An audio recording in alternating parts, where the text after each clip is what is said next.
Bismillahirrahmanirrahim. Assalamualaikum warahmatullahi wabarakatuh. Waalaikumsalam. Waalaikumsalam warahmatullahi Sidang wabarakatuh. Magister atas nama Riri Rizky Asri kita mulai. Pertama-tama kita panjatkan puji dan syukur hadirat Allah Subhanahu wa taala. Hari ini mudah-mudahan kita diberikan kesehatan dan juga kekuatan ya, serta senantiasa bahagia selalu Bapak Ibu dan juga kandidat. Mudah-mudahan hari ini kita bisa menjalankan sidang ini dengan lancar, tidak ada kendala jaringan ya. Mudah-mudahan dilancarkan segala sesuatunya. Terima kasih juga kepada para penguji yang telah hadir, Ibu Dr. Insinyur Hajah Cucu Tarliah Dimyati, MSIE yang telah berkenan juga hadir tepat waktu ya Bu ya. Terima kasih atas kehadirannya, dan Bapak Dr. Insinyur Haji Cevi Herli Sumerli, Magister Teknik yang juga berkenan hadir untuk menguji acara sidang Magister pada hari ini. Dan Pak Helmi nanti mungkin seperti yang disampaikan tadi, ada kendala di setting audio dan video di laptop. Mungkin baru kelihatannya ya laptopnya nih, karena kemarin jalan. Akan disetting, nanti akan masuk nyusul gitu ya. Baik, sebelum kita mulai, pertama saya akan bacakan terlebih dahulu daftar riwayat hidup dari kandidat. Ya, data pribadi, nama Riri Rizky Asri, NPM 2000 angkatan 2017 ya, 17.803.0013, lahir di Bandung pada tanggal 12 Juli 1995. Ini bintangnya sama dengan saya ya. Alamat rumah di Perum Bukit Palem Permai, nomor N1 ya, blok N1 nomor 2B, Batam, Kepulauan Riau. Dan sekarang bekerja di Silsi Violation ya.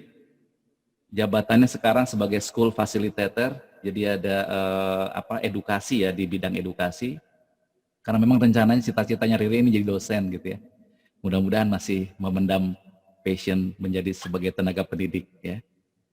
Data orang tua, nama ayah Bapak Azhari Sarjana Hukum. Pekerjaan ayah adalah pengacara, dan nama ibu Ibu Sri Rosvita, dan ibu rumah tangga ya. Riwayat pendidikan dari kandidat, lulus SLTA dari SMA Negeri 3 Batam tahun 2014, dan lulus dari program studi teknik industri Universitas Pasundan tahun 2018, dan mengikuti program fast track pada semester 7. Ya, Riri ini salah satu yang mengikuti program fast track, program studi TI dan Magister Teknik Industri. Diterima di Magister Teknik Industri Unpas tahun 2017. Dan selama masa pendidikan memperoleh sertifikasi sistem manufaktur ya dari LSPP 1 Unpas. Kemudian mengikuti pelatihan adalah pelatihan Junior Digital Artist. Judul tesis yang akan disampaikan sebagai hasil penelitian yang bersangkutan adalah pengelompokan mesin dengan menggunakan algoritma genetika untuk perancangan tata letak sel dinamis, dengan dosen pembimbing Yogi Yogaswara dan dosen pembimbing 2 Ibu Dr. Insinyur Hajah Cucu Tarliah Dimyati, MSIE. Demikian sekilas riwayat hidup dari kandidat. Dan seperti biasa saya akan sampaikan urutan dari agenda sidang Magister Teknik Industri. Yang pertama adalah kandidat nanti dipersilakan untuk menyampaikan paparan presentasi hasil penelitian dalam waktu kurang lebih 20 menit ya, 20 menit ya, maksimal 30 menit, tapi saya rasa 20 menit sudah cukup. Kemudian nanti dilanjutkan pada sesi kedua adalah konfirmasi, perbaikan sekaligus pengujian ya, tanya jawab dan pengujian sekaligus pada sesi kedua tersebut dari para penguji dengan urutan dari Bu Cucu ya sebagai dosen pembimbing 2, kemudian nanti dilanjutkan penguji ketiga adalah Pak Helmi. Alhamdulillah Pak Helmi sudah hadir. Selamat datang Pak Helmi. Assalamualaikum Pak. Waalaikumsalam, alhamdulillah Pak Helmi. Dan nanti diakhiri pengujian dan perbaikan oleh Pak Dr. Insinyur Haji Cevi Herli Sumerli. Dan di sesi terakhir adalah pembacaan kelulusan, ya, pembacaan kelulusan dari kandidat. Untuk itu kita masuk pada sesi pertama adalah presentasi hasil penelitian dari dari tesis. Kami persilakan dalam waktu 20 menit ya, silakan. Baik, Pak. Terima kasih atas kesempatannya. Saya coba share screen dulu ya. Apakah sudah kelihatan, Pak? Oke, bagus. Sudah.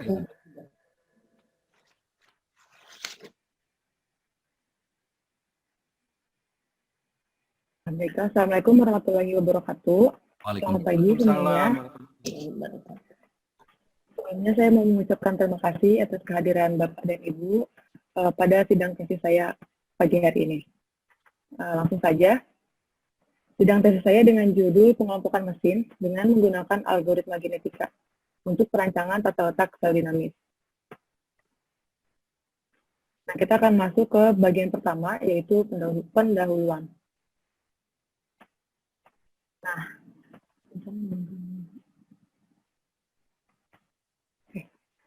latar belakang masalah dari penelitian ini adalah pada awalnya tata letak pada perusahaan itu bersifat statik dan juga deterministik yang disebabkan oleh lingkungannya relatif stabil, juga produk dan mesin sudah diketahui, serta volume produksi juga relatif konstan. Nah, seiring dengan perkembangannya zaman, terdapat beberapa perubahan, yaitu mulai munculnya inovasi di bidang teknologi, munculnya berbagai kompetitor, dan juga keinginan pasar akan variasi baru dan berbeda, sehingga mengakibatkan siklus produk yang semakin singkat. Nah, hal ini yang menyebabkan pergeseran dari tata letak statik menjadi tata letak yang dinamis gitu. Ini menjadi salah satu pertanyaan untuk perusahaan, bagaimana caranya untuk meningkatkan fleksibilitas serta efisiensi di lantai produksi, yang ujung-ujungnya akan mengakibatkan rearrangement layout akan sering terjadi karena adanya perubahan-perubahan produk tersebut. Pertanyaannya, bagaimana cara menjawab pertanyaan tersebut? Nah, di sini saya mengusulkan atau menggunakan metode mulai dari grup teknologi, rank order clustering, direct clustering algoritma, genetic algoritma, dan juga dynamic modified scanning tree. Kenapa? Karena si grup teknologi ini dia akan mengelompokkan part berdasarkan atributnya, bisa dari proses produksinya ataupun bentuknya ke dalam suatu sel. Nah, tujuannya karena setelah dikelompokkan itu bisa mengurangi jarak material handling, mengurangi work in progress, dan juga mengurangi lead time. Yang akibatnya akan menyimpan biaya produksi yang lebih sedikit gitu, jadi menguntungkan perusahaan. Nah, nanti grup teknologi yang digunakan itu ada dua, yaitu ROC sama DCA tadi. Keduanya ini bakal dipakai dan menjadi data masukan untuk si genetik algoritma. Genetik algoritma ini digunakan untuk mencari solusi yang lebih baik berdasarkan OMH yang lebih minimum. Jadi diperbaiki lagi hasilnya dari si grup teknologi ini, diperbaiki lagi menggunakan GA. Baru terakhir untuk menjawab pertanyaan tata letak dinamisnya, nanti akan dibuat skenario perancangan produk, skenario penambahan produk. Jadi nanti untuk menentukan urutan mesin dan juga time window itu kita menggunakan algoritma DEMOS ini. Nah, akhirnya muncullah rumusan masalahnya, ada dua. Yang pertama tuh bagaimana solusi terbaik dari dua metode tadi yang telah diperbaiki menggunakan algoritma genetika. Dan yang kedua, bagaimana merancang tata letak sel dinamis pada masa yang akan datang dengan mempertimbangkan peningkatan volume produk dan juga penambahan jenis produk baru. Nah, tujuan dan manfaat penelitian ini ada 3, tujuannya 2 dan manfaatnya 1. Yang pertama adalah mencari solusi terbaik tadi. Yang kedua, memperoleh rancangan tata letak sel dinamis. Dan yang ketiga, manfaatnya diharapkan mampu mengurangi biaya produksi, penghematan dalam material handling, efisien dalam aliran material yang akhirnya mampu bersaing dengan kompetitor lainnya. Berikutnya, langsung masuk ke bagian metodologi penelitian. Ini saya akan menjelaskan secara singkat model-model pemecahan masalah yang digunakan. Nah, di sini seperti biasa, kita mulai dari penentuan latar belakang masalah, rumusan masalah, menentukan tujuan serta manfaat penelitian, dilanjutkan dengan studi literatur, pengumpulan data, dan juga di sini ada pengolahan datanya, mulai dari perhitungan menggunakan metode DCA dan juga erosi. Nah, nanti masing-masing metode ini dimunculkan dua alternatif. Jadi DCA itu ada dua alternatif, erosi juga ada dua alternatif. Kemudian alternatif tersebut dibandingkan dengan menggunakan performance measurement. Nanti ada grouping efisiensi dan juga grouping efikasi. Nah, masing-masing metode ini kan menghasilkan satu urutan ya, satu alternatif. Jadi nanti dimasukin kedua-duanya untuk perhitungan algoritma genetika. Baru di sini kita pilih yang mana yang memberikan hasil terbaik, yaitu dengan ongkos material handling yang lebih sedikit. Nah, itu masuk ke bagian skenario penambahan produk. Di sini saya menggunakan dua. Jadi ada penambahan produk, ada juga peningkatan volume produksi. Detailnya mungkin nanti di belakang. Dan juga baru masuk ke perhitungan DeMoss untuk menentukan urutan mesin setiap periode. Ada 10 periode yang saya gunakan. Terus penentuan time window-nya. Nanti untuk penentuan time window dilakukan dua skenario. Jadi ada skenario 1 dan skenario 2. Yang berbeda adalah total biaya rearrangement-nya. Akhir kita menghitung ongkos material handling, masuk ke analisis pembahasan, serta kesimpulan dan saran.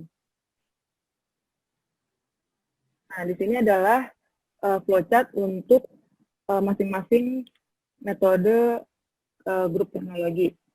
Yang pertama adalah direct clustering algoritma. Ini tuh lebih mudah, lebih simpel, karena kita tinggal memberikan angka 1 pada mesin yang digunakan untuk memproduksi komponen. Jadi kalau misalnya ada komponen A, diproduksi menggunakan mesin 1, 2, dan 3, pada kolom mesin 1, 2, dan 3 itu diberi angka 1, dan di ujungnya nanti tinggal ditotalin. Kemudian diurutkan berdasarkan nilai terbesar hingga terkecil. Jadi kan berubah ya urutan si mesinnya. Sama halnya untuk bagian komponen gitu. Jadi nanti ditambahkan, di bawah ditambahkan, baru diurutkan. Jadi bisa membentuk suatu sel kayak gitu.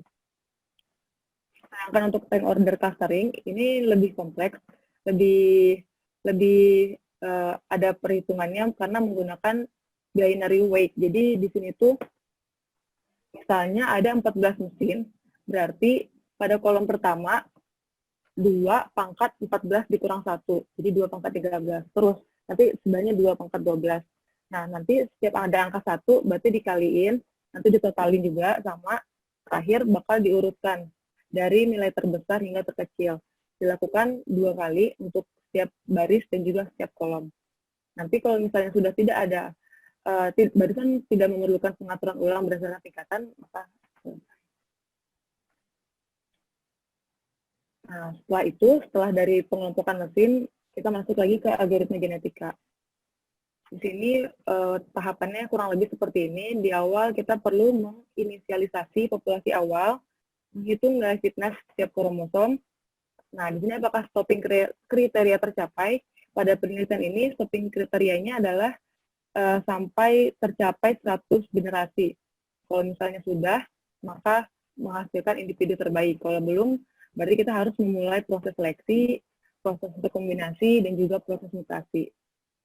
Kembali lagi sampai selesai. Pada algoritma genetika ini, saya menggunakan software MATLAB supaya lebih mudah dan juga lebih hasil yang dikeluarkan bisa lebih baik lagi, lebih cepat gitu. Nah, berikutnya, setelah mendapat hasil dari urutan mesin yang telah diperbaiki tadi, kita masuk ke algoritma DeMoss. Nah, di sini emang lumayan panjang gitu ya urutannya, tapi nanti saya coba jelaskan langsung ke contoh kasusnya. Ini di skip dulu aja. Nah, kita masuk ke bagian 3, yaitu hasil penelitian. Data awal yang dibutuhkan adalah, ini adalah layout awal, yaitu dari CV Yunas Karya yang berlokasi di Yogyakarta. Yang perusahaan ini bergerak di bidang produksi mesin atau alat-alat teknologi tepat guna. Jadi ini saya menggunakan data pada penelitian sebelumnya yang dilakukan oleh Rajab. Jadi saya menggunakan data tersebut. Produk yang dihasilkan dari CV ini ada 5, yaitu ada pengaduk susu tenaga listrik, pemotong singkong, penepung gula semut, pemarut kelapa, serta pengupas sabut kelapa. Total part yang dihasilkan adalah 47 part, dan unit per harinya totalnya 103 unit per hari. Ini juga masih berbicara tentang data awal, jadi di sini dirinciin lagi, ada urutan prosesnya, terus di corong keluar ini terdapat pada produk 2, 3, dan 4 sesuai dengan urutan tadi. Terus ada total unit per hari serta total unit per bulannya. Dari data ini kita bisa menghitung production flow analysis. Nah ini tadi yang M itu mesin, P itu part. Jadi misalnya ini part 1 melewati proses produksi, melewati mesin 1, mesin 5, mesin 10, dan juga 11. Begitu seterusnya sama sampai sini. Nanti si production flow analysis ini yang menjadi data awal untuk perhitungan grup teknologi. Di sini saya sudah mengambil hasil akhirnya aja. Jadi yang telah dibandingkan tadi, hasilnya adalah seperti ini. Jadi untuk DCA ini dibentuk 2 sel, yaitu sel pertama terdiri dari mesin 11, 1, 12, 9, 5, dan 10. Untuk partnya ada 4, 10, 5, 6, 7, 8, 9, sampai 11. Sedangkan untuk ROC, lebih banyak sel yang dibentuk, ada 4. Jadi 1, 2, 3, dan 4. Nah, kedua data ini langsung dimasukkan ke dalam algoritma genetika. Nah, jadi di sini tahap pertama adalah mendefinisikan individu berdasarkan urutan mesin. Jadi dapat dilihat ada 2, tadi kan DC-nya 2 sel, berarti ada 2 kromosom, sedangkan ROC ada 4 kromosom.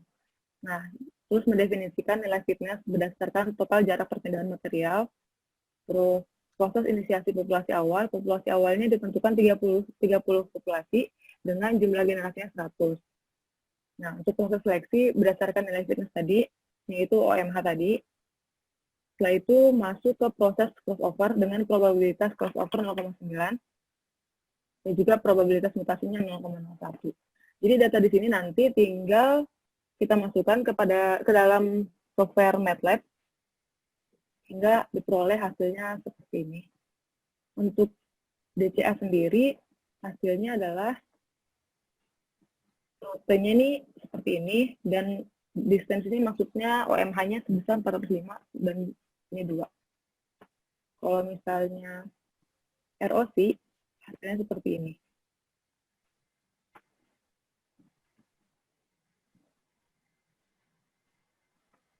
Di sini saya coba membandingkan dari sebelum dilakukan perbaikan dengan genetik algoritma dan juga sesudah. Jadi dari DCA ini sebelumnya OMH-nya 3151, sedangkan sesudahnya turun ya, jadi 407. Di sini terdapat perubahan dari kedua-duanya ini, 2 selnya ini berubah gitu urutannya. Sedangkan untuk ROC yang berubah hanya pada sel kedua, di sini yang warna merah. Sedangkan yang lainnya tidak, tetapi OMH-nya juga turun dari 868 menjadi 308. Dari sini saya memilih yang lebih kecil OMH-nya, yaitu si ROC ini. Akhirnya, urutan ROC ini disusun untuk merancang layout usulan. Seperti ini layout usulannya. Nah, dari sini, dari layout ini, kita bisa menghitung koordinat layoutnya masing-masing. Seperti ini. Misalnya, untuk Departemen 1, dia memiliki panjang 4 dan juga lebarnya 2. Berarti titik potongnya adalah 2 dengan 1. Bisa dilihat berarti X-nya 2, kalau di sini 2, dan Y-nya 19 dikurang 1 berarti 18. Kurang lebih sama perhitungan seperti itu. Nah, kita masuk lagi ke bagian skenario perubahan produk. Di sini ada penambahan jenis produk baru, ada 4 jenis produk baru yang ditambahkan dengan komponen masing-masing di sini. Nah, bedanya ini untuk periode 1, 2, dan 3, produk yang dihasilkan atau yang ditambahkan ada pemarut singkong. Untuk 45, pemotong sayur, 678, penepung gula batu, dan juga 910 untuk pengaduk adonan. Di sini juga ada jumlah unit yang diproduksinya berapa. Nah, masuk ke contoh perhitungan rumus. Di sini, karena perhitungan saya itu lebih kompleks ya, untuk tes di sini ada 14 jenis mesin. Jadi saya mengambil contoh ketika sidang ini cuma ada 7 mesin yang digunakan, jadi lebih simpel aja. Tapi sama perhitungannya. Jadi misalnya kita sudah menghitung matriks jarak antar mesin, frekuensi aliran bahan, dan akan menghitung matriks DIJK. Jadi contohnya dari 1 ke 2. Berarti rumusnya adalah jarak antara mesin dikalikan dengan frekuensi aliran material, kemudian dikalikan dengan OMH. 19 ini dari si matriks jarak antara mesin, dikalikan dengan 29 frekuensi aliran bahan dari 1 ke 2, kemudian dikalikan 1. Nah, hasilnya 551. Kalau misalnya 1,3 juga sama, berarti dari 1 ke 3. Gitu. Kemudian kita bisa menghitung matriks bobot kedekatan, yaitu FIJK. Rumusnya seperti ini, ada di sini. Jadi kita tinggal ngambil data-data yang udah kita siapkan sebelumnya, yaitu FIJK-nya 29. Kita tinggal ambil, ini adalah FIJK-nya. Dikali dengan DIJK, yaitu 551 tadi, ditambah setengah dikali LIK sama LJK, ini adalah panjang dari mesinnya, lebar dari mesinnya. Jadi 4 dikali dengan 3. Hasilnya ada 16.081. Masukin ke sini. Karena kan 12 dengan 21 nilainya sama. Nah, kemudian masuk lagi ke tahap berikutnya untuk menentukan urutan mesin. Jadi prosesnya seperti ini, kita cari dulu di matriks ini, nilai yang terbesarnya yang mana. Kebetulan yang paling besar adalah si 12 ini, 16.000. Maka pertama dimasukin mesinnya adalah mesin 12. Mesin 1 dan 2. Kita cari setelah si 16.000 ini, angka yang paling besar tuh yang mana? Pada baris pertama. Misalnya, baris pertama ini setelah 16.000 yang paling besar ada 634. Berarti pada baris pertama, masukkan kolom keempat, yaitu 634. Sedangkan untuk baris kedua, yang paling besar adalah sama baris keempat, 2919. Masukin ke sini. Dapat dilihat 2919 ini lebih besar daripada 634. Oleh karena itu, si 2919 ini, baris kedua ini harus dieliminir, harus dihapus. Jadi dihapus kolom kedua dan baris kedua, kemudian digantikan ke 4, jadi nanti dihapus. Kita bisa menentukan urutannya, berarti satunya tetap, karena 1 belum diganti, 4 sama 2. Ini 1,4 atau enggak 4,2. Untuk yang bawahnya sama seperti tadi perhitungannya, nanti kita bisa dapat urutan mesinnya seperti ini, 5, 6, 7, 3, 1, 4, 2. Tinggal kita hitung total OMH-nya dari mana, kita bisa lihat dari sini matriks bobot kedekatan ini. Jadi 5 ke 6, berarti 5 ke 6, 340, ditambah 6 ke 7, 6 ke 7, 18, begitu seterusnya, sehingga diperoleh hasilnya 4.825. Nah, setelah mengurutkan 10 periode tadi, seperti tadi, diperoleh hasil seperti ini nih. Total OMH tiap konfigurasinya sekian. Nah, data inilah yang kemudian kita gunakan untuk menghitung time window. Nah, di sini saya langsung menampilkan hasilnya aja. Jadi, untuk skenario 1, dengan biaya pengaturan ulangnya, rearrangement cost-nya sebesar 2.800.000, diperoleh ongkos pemindahan bahannya sebesar sekian. Frekuensi pengaturan ulangnya terjadi 5 kali, bisa dilihat dari grafik. Misalnya 1, 2, 3, 4, 5. Ketika datanya itu naik, jadi kan sini masih turun ya, dari 2.800.000 turun ke 2.253, di sini naik. Nah, berarti itu harus dilakukan rearrangement. Jadi kita pada periode 3 ini dilakukan lagi rearrangement.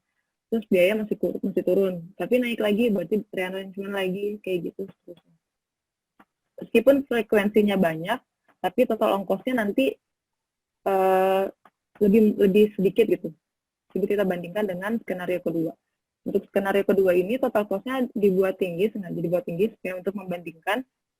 Nah, di sini dapat dilihat hanya terjadi 3 kali rearrangement gitu. Jadi pada periode 1, 6, dan juga 9. Ketika naik, baru kita lakukan rearrangement lagi. Total cost-nya lebih tinggi dari yang sebelumnya. Jadi saya coba dianalisis lagi. Untuk skenario 1 dan juga skenario 2, total cost rearrangement cost-nya sekian, total layout-nya lebih banyak yang yang lebih rendah gitu biayanya. Ada 5 kali layout dengan ongkosnya juga lebih rendah, ongkos pengadaan bahan juga lebih rendah, total rearrange juga sama. Nah, jadi di sini dapat disimpulkan bahwa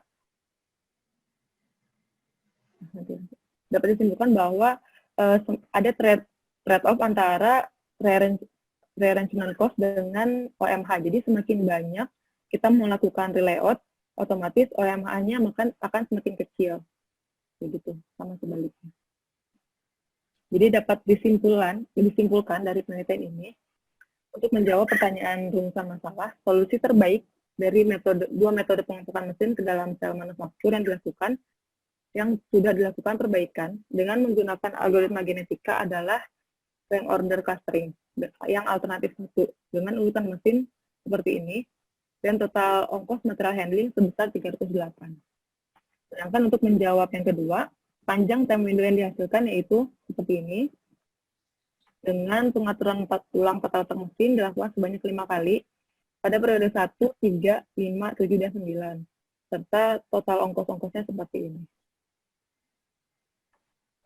Oke, sekian presentasi dari saya. Jika ada pertanyaan, boleh. Baik, terima kasih. Tepat lah ya, kurang lebih 22 menit ya. Sebagai kesempatan pertama, seperti urutan yang tadi sudah saya sampaikan, persilakan pada Ibu Cucu untuk menyampaikan koreksi perbaikan sekaligus pengujian, Bu. Silakan. Baik, terima kasih Pak Ketua Sidang. Riri, saya tidak melihat banyak kesalahan. Alhamdulillah ya, Anda bisa menulis cukup jelas begitu ya. Tapi ada satu saja saran saya, ketika ada perumusan masalah, jadi kan menuliskan membandingkan kedua metode gitu ya. Iya, Bu. Mungkin lengkapi saja, yaitu gitu. Ya, DCA dan ROC ya, gitu. Iya, Bu. Itu ya, jadi supaya karena barangkali saja nanti ada pembaca yang kadang-kadang kan kita skip aja ya bacanya gitu. Jadi, nah supaya juga jelas gitu ya. Hanya itu saja saran perbaikan. Jadi berikutnya mungkin saya akan mulai dengan pengujian. Riri bisa tampilkan draftnya nggak, Ri?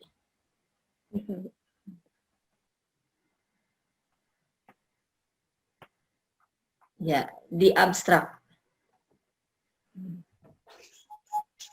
Ya, di situ Riri bisa agak dibesar, nah gitu. Oke, dibesarkan. Di situ di alinea ke mana ya? Ada Riri menuliskan berdasarkan silver, oh ini, sejalan dengan algoritma silver mill, itu ya di tengah ya? Ya. Ya, Ri, oke. Nah, pertanyaan saya, kenapa harus menyinggung silver mill? Padahal kita tahu bahwa silver mill itu adalah satu metode untuk menentukan ukuran lot pemesanan. Ya, kalau yang diinginkan hanya ngambil bahwa semakin sering kita pesan, maka ongkos pemesanan akan meningkat, tetapi ongkos simpannya akan rendah gitu ya, sebetulnya aslinya begitu kan ya.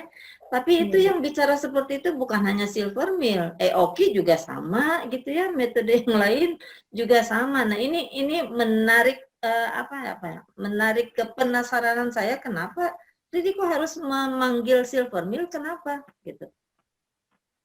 Ya Bu, nah harusnya benar tadi seperti yang Ibu bilang. Jadi emang tujuan awal itu tadi karena ingin menyocokkan atau menyamakan dengan teori yang pada penyimpanan itu Bu. Tapi sepertinya kayaknya gantung gitu, karena kenapa nyinggung-nyinggung padahal ini bicaranya yang lain. Jadi ya, mungkin emang harusnya nggak dimasukin gitu Bu. Harusnya enggak ya, karena itu common sense ya. Jadi semua orang juga tahu antara persediaan dengan frekuensi pemesanan itu ya seperti itu gitu. Ya, jadi dihilangkan aja, toh juga tidak digunakan silver mill-nya gitu ya. Jadi ya digantilah dengan kalimat lain bahwa hubungan antara frekuensi relay out dengan biaya. Ya, kalau di silver mill kan ongkos pesan dengan ongkos simpan. Kalau di sini adalah frekuensi biaya untuk melakukan relay out dengan ongkos material handling gitu ya. Gitu. Ya, itu common sense lah ya, jadi nggak usah diibaratkan kemana gitu. Oke, kemudian pertanyaannya adalah di sini kan ada persoalan frekuensi dengan periode relay out. Kalau frekuensi itu dasarnya apa? Kita menetapkan bahwa akan dilakukan sekian kali. Kalau karena Riri sudah mulai ya mengingatkan dengan ukuran lot ya.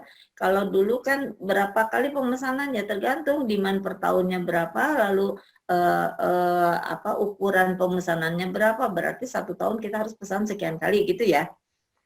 Nah, kalau di sini apa yang menjadi dasar untuk menentukan bahwa akan dilakukan sekian kali relay out?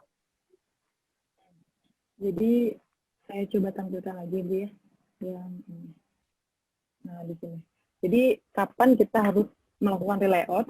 Ketika si ongkos material handling itu naik gitu Bu. Jadi di sini turun, ketika naik, nah itu berarti harus dilakukan relay out karena sudah naik biayanya. Jadi bakal lebih murah kalau kita melakukan relay out. Gitu. Jadi untuk periode berikutnya juga kan turun lagi. Ketika naik lagi, berarti itu adalah tanda buat kita untuk lakukan lagi relay out karena harga OMH-nya sudah naik gitu.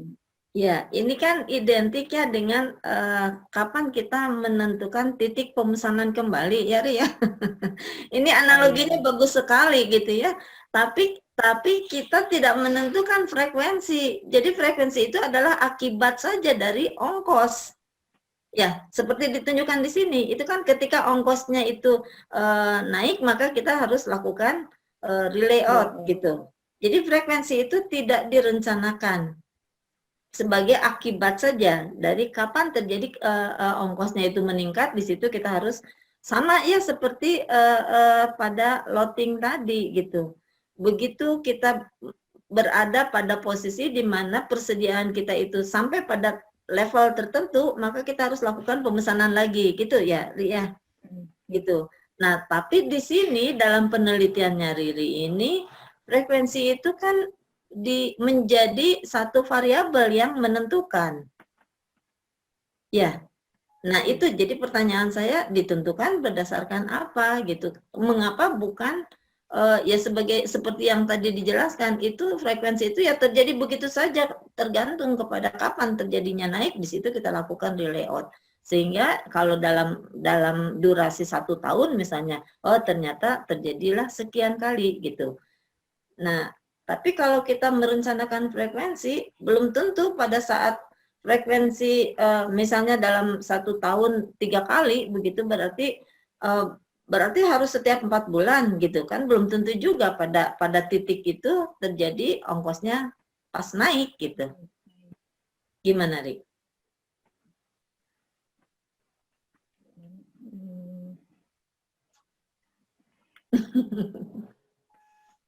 Saya baru kepikiran gitu Bu, beneran. Jadi kayak, oh iya berarti bukan jadi, jawabannya bukan karena yang tadi gitu, bukan karena naik terus penentuan, tapi harusnya ditentukan dulu kenapa frekuensi itu jadi bukan penentunya variabel gitu. Harusnya kan, bukan kita yang menentukan, tapi jadi itu adalah variabel. akibat, ya kan ya, akibat dari satu perencanaan begitu. Ya. Oke. Berarti intinya si frekuensi ini bukan suatu variabel ya Bu, harusnya di penelitian ini. Ya, bukan kita tentukan. Ya. Maaf. Bukan parameter yang kita tentukan gitu. Tapi variabel yang terjadi akibat dari perhitungan gitu. Gitu ya. Ini kalau menggunakan istilah OR kan gitu ya. Variabel itu adalah yang terjadi sesudah hasil perhitungan gitu. Kita tentukan ada variabel anu tapi berapa besarnya nanti tunggu hasil perhitungan. Nah, di sini juga begitu. Tapi kalau sudah ditentukan maka kan berarti itu parameter ya.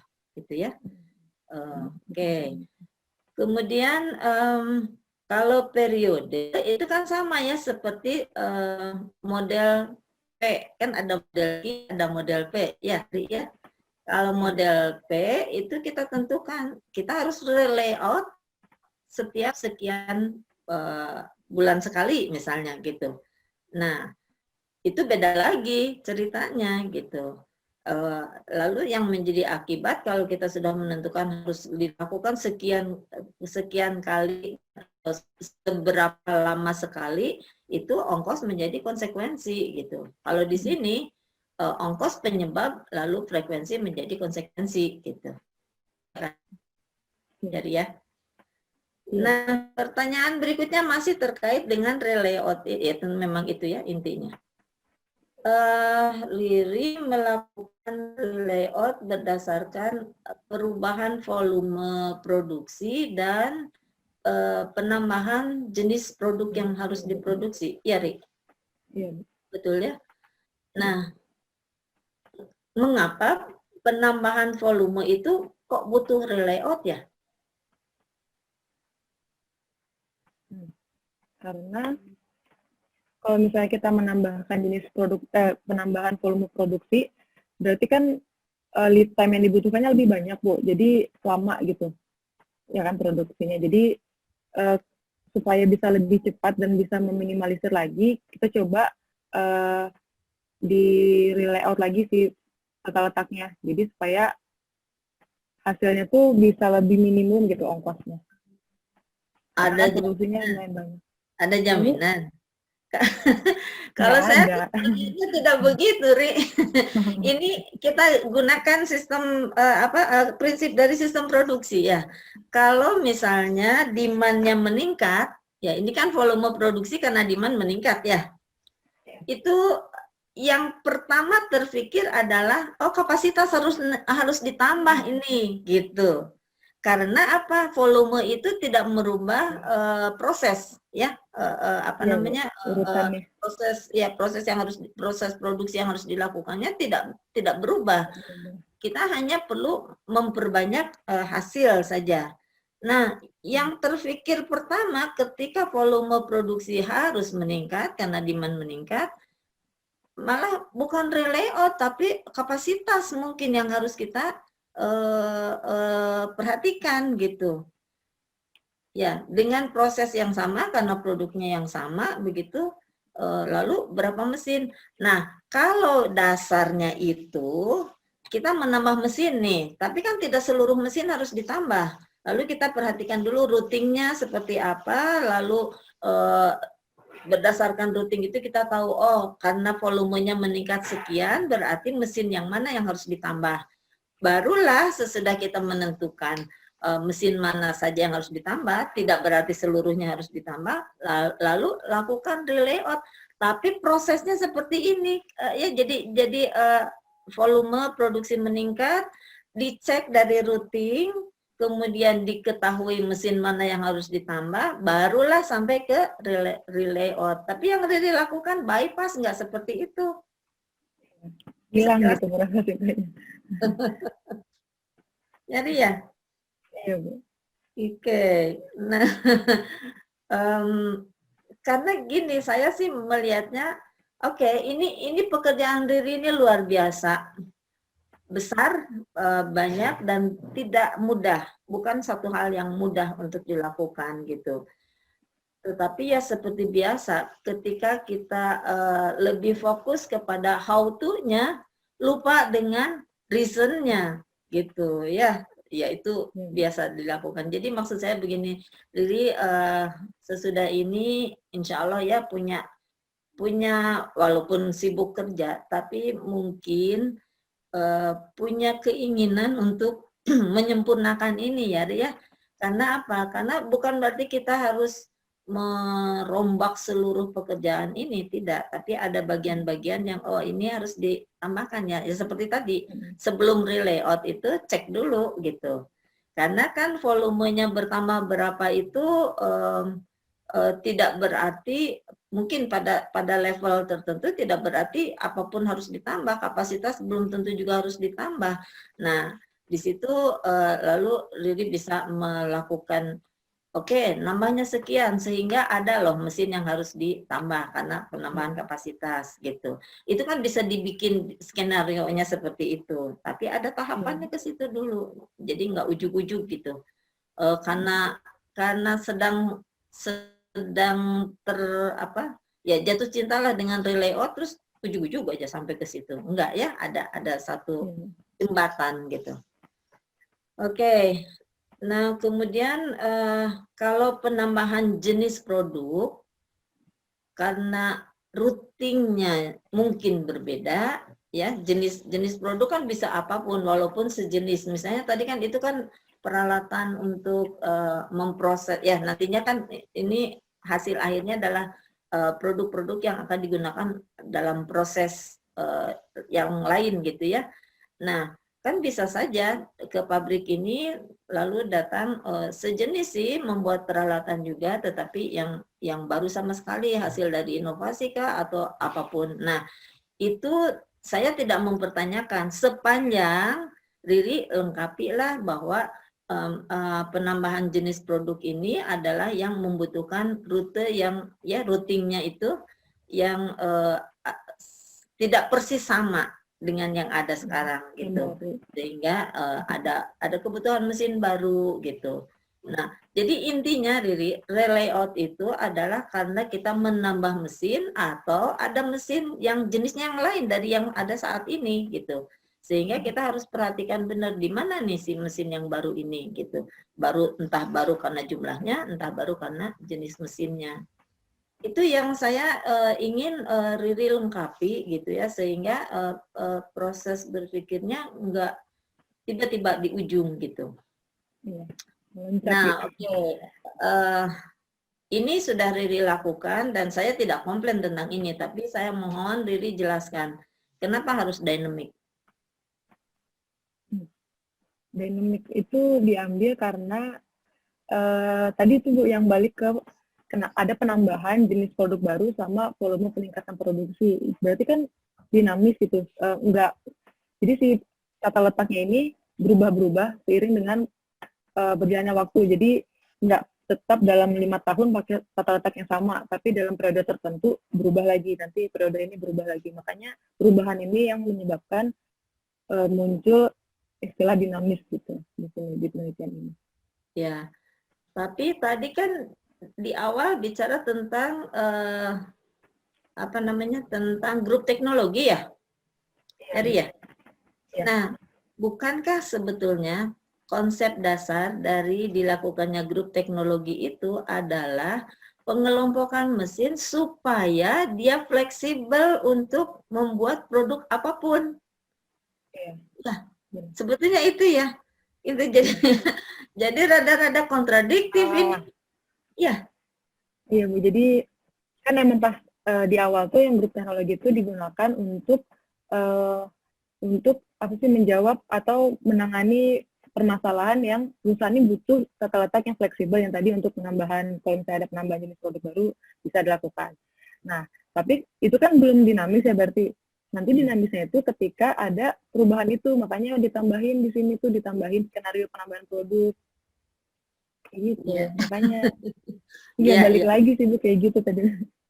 Iya, cuma ya itu tadi ya. Karena orang bicara tentang grup teknologi itu tujuannya adalah justru fleksibilitas dari proses kan, ya terutama proses gitu. Tapi di sini begitu ada perubahan ya harus langsung gitu, padahal belum tentu. Jadi ini hanya kalau menurut saya hanya butuh beberapa penjelasan saja dalam bentuk kalimat yang menjelaskan bahwa misalnya seandainya pengelompokan mesin yang saat ini itu sudah tidak membantu lagi untuk itu ya dalam proses begitu. Jadi artinya ya sudah ekstrim lah, sehingga kita tetap harus lakukan ini proses dynamic relayout ini gitu ya. Oke. Tadi kalau terlalu sering itu apakah berarti sering juga terjadi perubahan gitu? Begitu seringnya jenis produk baru yang membutuhkan mesin baru terjadi begitu, sehingga kita harus sering, kan tadi frekuensinya berapa ya? Oke, frekuensi sih saya ralat ke sendiri ya. Frekuensi tidak direncanakan, tetapi akibat dari gitu ya, Ri ya. Nah, apa sih kira-kira efeknya atau akibatnya kalau frekuensinya terlalu sering, Ri? Frekuensi rearrangement atau relayoutnya itu, Ibu ya? Ya. Kalau misalnya terlalu sering, berarti jadinya tetap aja ongkosnya bakal meningkat, Bu. Karena kan terlalu sering rearrangement juga, jadi kita kayak nggak ada, ya harus ada trade-off-nya apa sih, Bu? Harus ada trade-off-nya dulu gitu. Jadi kita harus membandingkan dulu posisinya. Kalau misalnya terlalu sering, berarti nanti ternyata malahan sebenarnya OMH-nya tuh belum terlalu besar gitu. Jadi kita malah relayout aja, akibatnya ongkos yang dikeluarkan perusahaan juga semakin besar berarti. Ya, jadi bandingkan apa yang terjadi antara ongkos perubahan dengan ongkos material handling. Tadi ada satu ya yang Riri salah ucap kalau menurut saya, penghematan biaya produksi. Salah ya. Kalau biaya produksi itu kan bukan hanya ongkos material handling, yang Riri perhatikan sebetulnya hanyalah ongkos material handling ya. Ya, ya. Nanti dicari ya kalimat itu dan nanti dosen Sisprod komplain biaya produksi tapi kok cuma merhatikan itu gitu. Jadi ya. Oke, satu lagi ya, Pak Yogi masih boleh ya.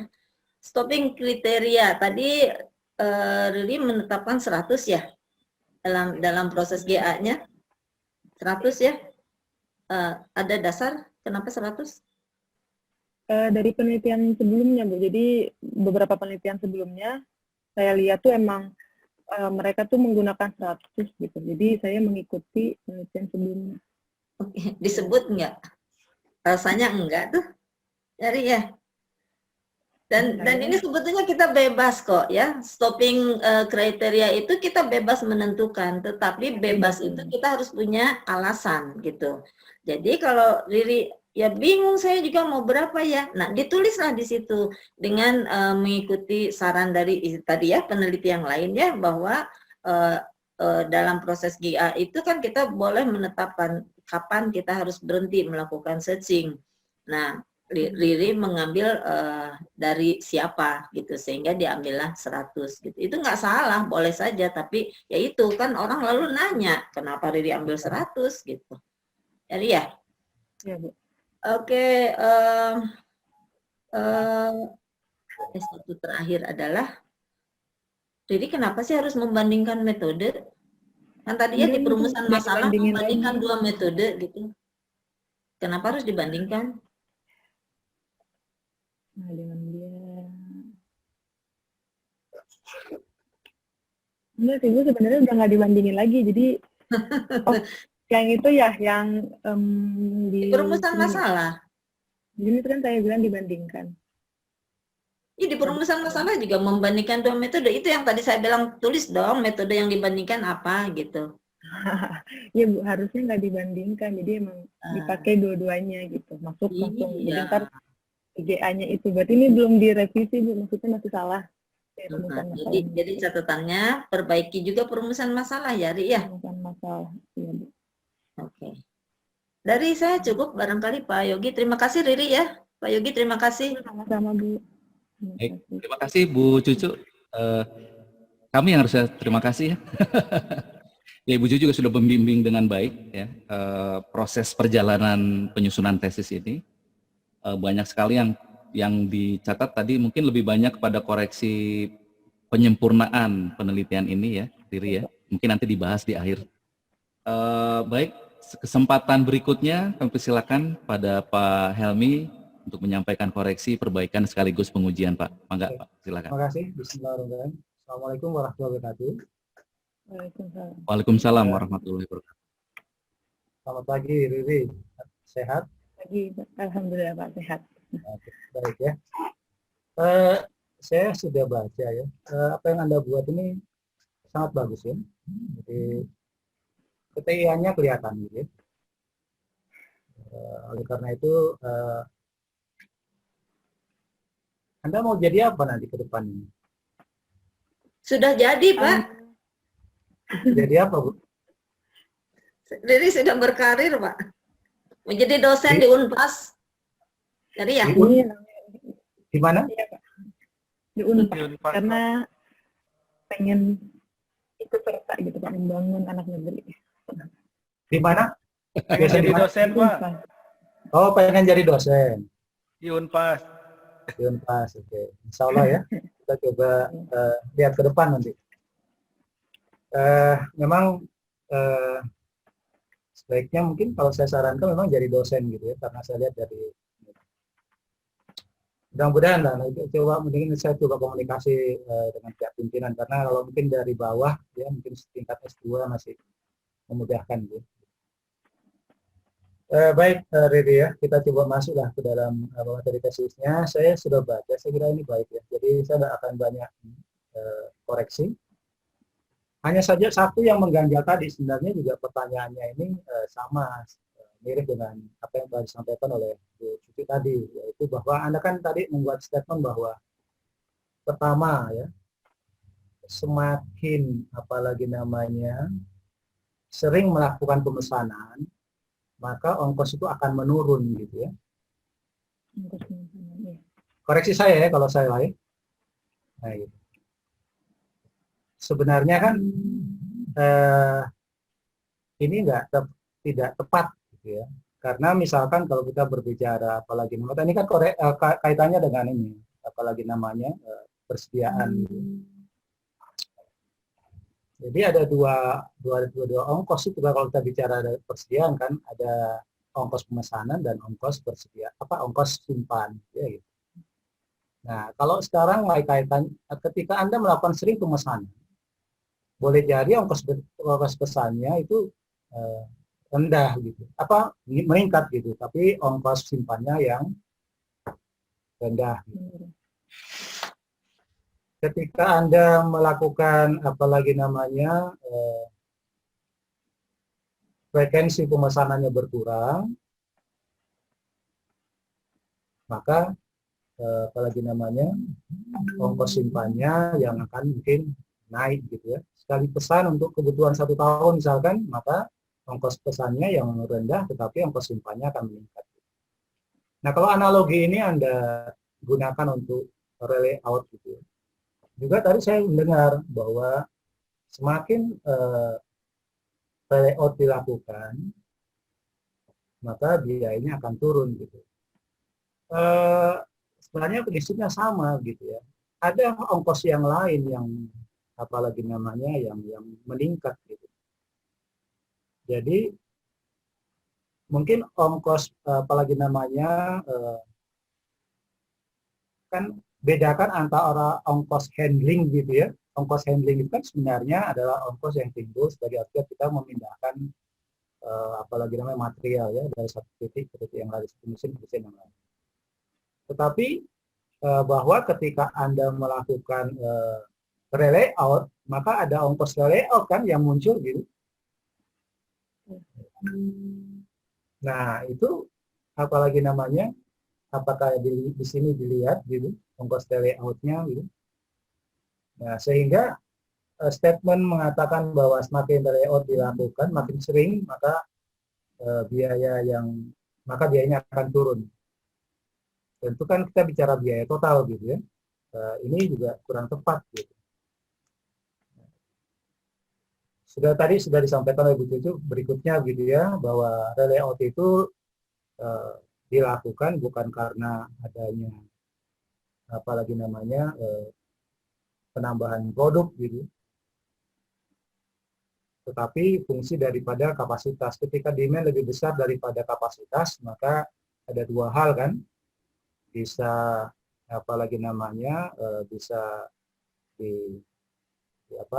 bisa dibuat sendiri dengan menambah mesin sehingga relay out dilakukan. Apakah lalu kemudian memang merubah total gitu ya, atau seperti apa penambahannya ya, layoutnya lagi gitu. Atau Anda bisa outsource gitu ya, jika kelebihan daripada kapasitas itu nggak akan dilakukan sendiri. Nah, sehingga apalagi namanya mungkin ada hal-hal yang perlu diperbaiki dalam penjelasannya. Jadi semakin kita melakukan pemesanan bahwa ongkos semakin menurun, saya kira salah. Jadi grafik itu yang tadi Anda tampilkan di slide berapa tadi itu yang.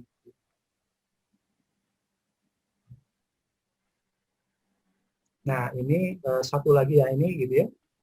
Nah, ini kan sebenarnya ini kan garis biru ini misalkan. Ini akan Anda menggambarkan ongkos totalnya kan ya. Iya enggak? Total OMH. Iya, OMH kan gitu. Nah, OMH itu dibentuk, ini sebenarnya garis ini, grafik ini, kurva ini itu dibentuk oleh sejumlah ongkos. Nah, itu ongkos apa itu? Kalau kita asumsikan OMH-nya itu adalah ongkos total, gitu, maka setidaknya ada dua variabel ongkos yang lain gitu, yang membentuk ongkos total ini. Gitu. Nah, disitulah kemudian dua ongkos yang lain itu, ketika yang satunya menurun, yang satunya naik. Gitu. Jadi, nah itu mungkin yang coba lihat nih. Mengapa dia misalkan ya pada titik 5, di mana dia titik optimalnya di sini di 4 gitu. Ya. Betul ya di 4 ya, karena di 5 4 5 oh ya, 58 masih turun 557, tapi begitu ke 6 naik lagi 49. Jadi di titik 5 inilah titik dia ongkos ya yang paling minimum di situ, ongkos total minimum, ongkos OMH yang minimum di situ. Tetapi ongkos OMH minimum di situ itu optimal di situ terbentuk dari ongkos apa? Ada dua paling tidak di situ. Paling tidak ada dua ongkos di situ. Ongkos apa itu kira-kira?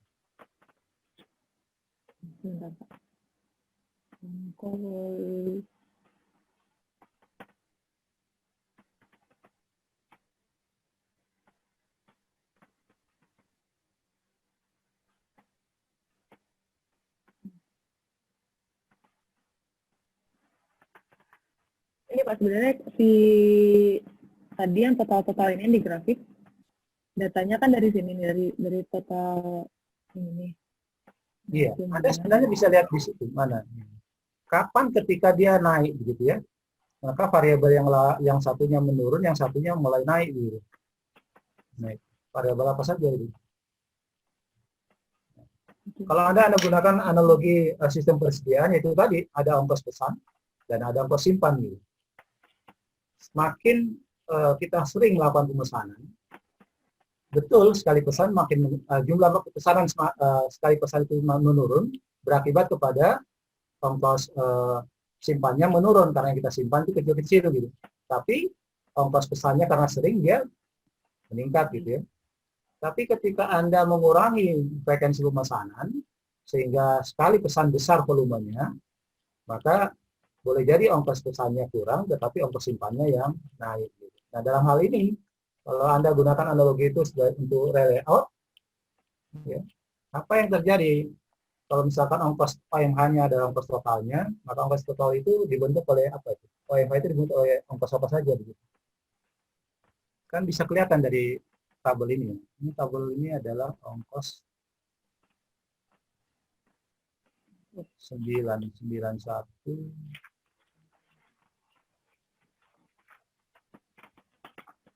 Oke ya, saya kira itu ya.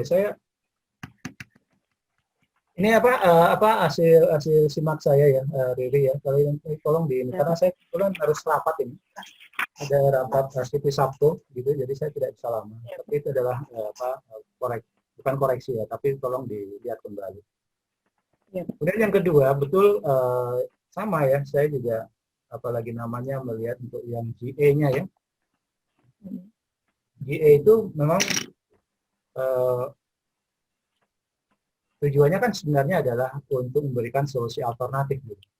Jadi dari proses awal yang tadi itu ya, ada punya flowchart tadi itu. Flowchart. Jadi Nah, oke ini ya. Oke, Anda hitung dengan menggunakan apalagi namanya. Coba yang tadi sebelumnya. Yang tadi apa ya? Oke. Ya, nah ini ya. Itu kan Anda lihat, Anda perhitungan ininya adalah DCA dan ROC ya. Nah, itu sebagai inputan nanti kan untuk digunakan pada genetika ya, algoritma genetika ya. Performance measurement. Oke. Nah, gitu. Jadi sebenarnya Anda berupaya untuk mencari solusi alternatif gitu. Jadi apakah yang dilakukan sebelumnya itu masih ada celah untuk diperbaiki gitu. Jadi Anda gunakan GA, mencoba untuk mencari solusi alternatif apakah memungkinkan apalagi namanya layout itu bisa mendapatkan yang lebih ada solusi lain gitu. Jadi bukan perbandingan, tetapi yang Anda inginkan adalah bahwa mencoba untuk mendapatkan alternatif solusi yang lain gitu, ada yang lain. Gitu. Jadi bukan perbandingan, karena GA itu kan dia punya initial solution. Initial solution itu syaratnya untuk bisa apalagi namanya melakukan perhitungan GA gitu. Nah, initial solution itu diperoleh dari hasil sebelumnya. Hasil sebelumnya ini kan itulah yang digunakan oleh GA untuk mencari kemungkinan ada celah tidak perbaikan-perbaikan yang bisa dilakukan sehingga bisa memberikan solusi alternatif lain. Nah gitu. Jadi dan memang nyatanya memang ya tadi saya lihat cukup besar juga perbedaannya. Nah itu saja mungkin apalagi namanya saya dari saya ya yang bisa saya sampaikan. Kemudian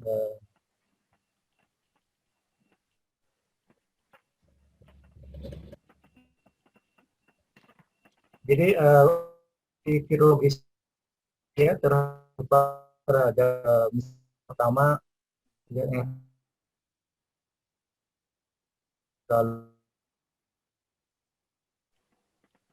volume produksi itu fungsi daripada penambahan demand, tetapi tidak berarti bahwa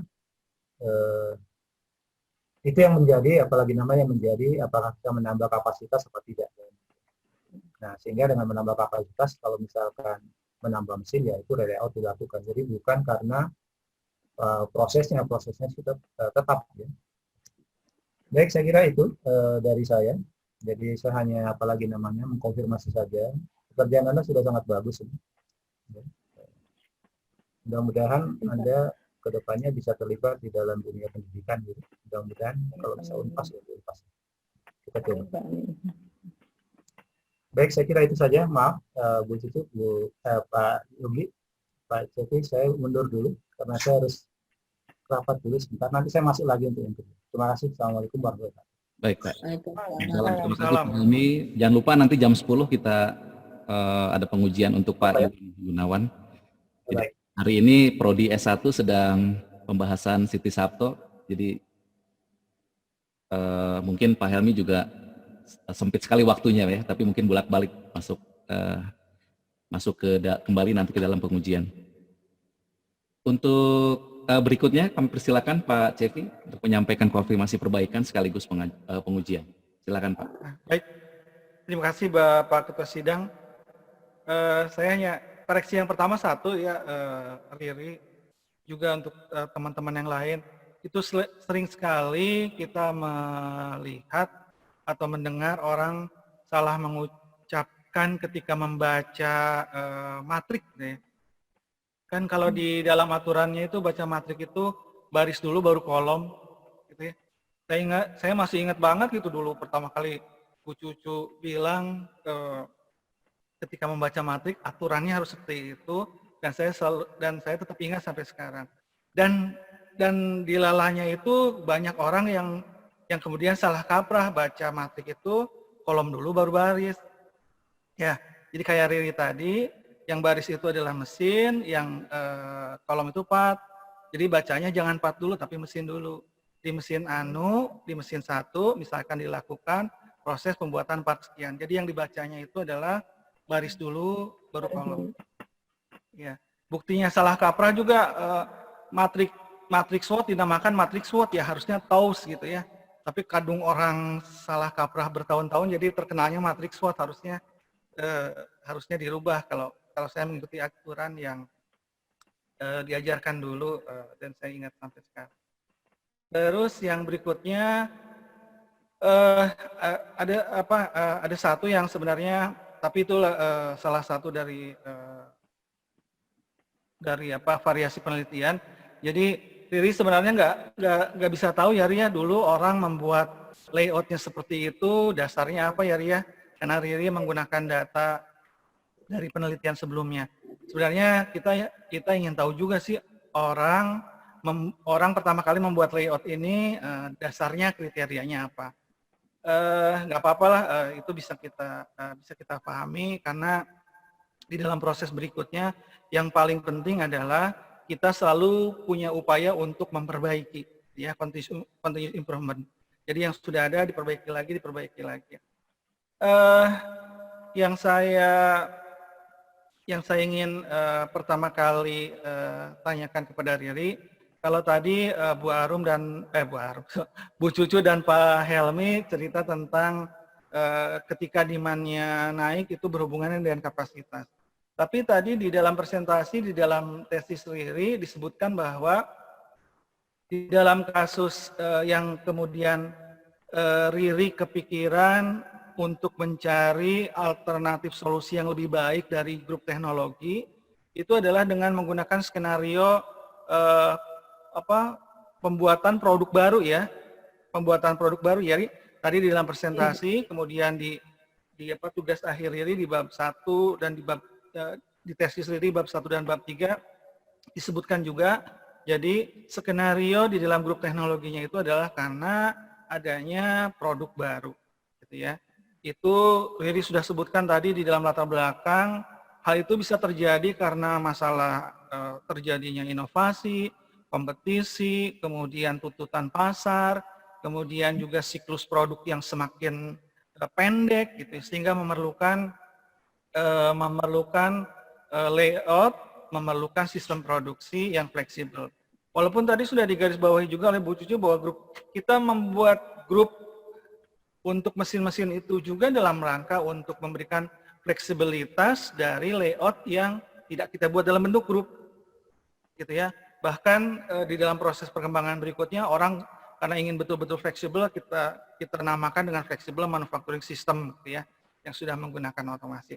Nah, yang saya ingin Riri bisa jelaskan pertama untuk saya adalah bagaimana skenario pembuatan produk baru itu berjalan sehingga dari yang tadinya hanya menggunakan grup teknologi, Riri punya keinginan untuk mendapatkan ongkos material handling yang lebih baik sehingga penelitian Riri dilanjutkan dengan menggunakan genetik algoritma. Mangga, Riri.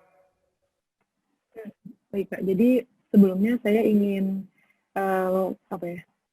berkomentar dulu sedikit. Jadi skenario itu bukan sebelum algoritma genetika Pak. Jadi skenario itu setelah si algoritma genetika. Jadi setelah dapat hasil algoritma genetika, baru ditambahkan skenario kan. Nah, skenarionya itu bisa dilihat.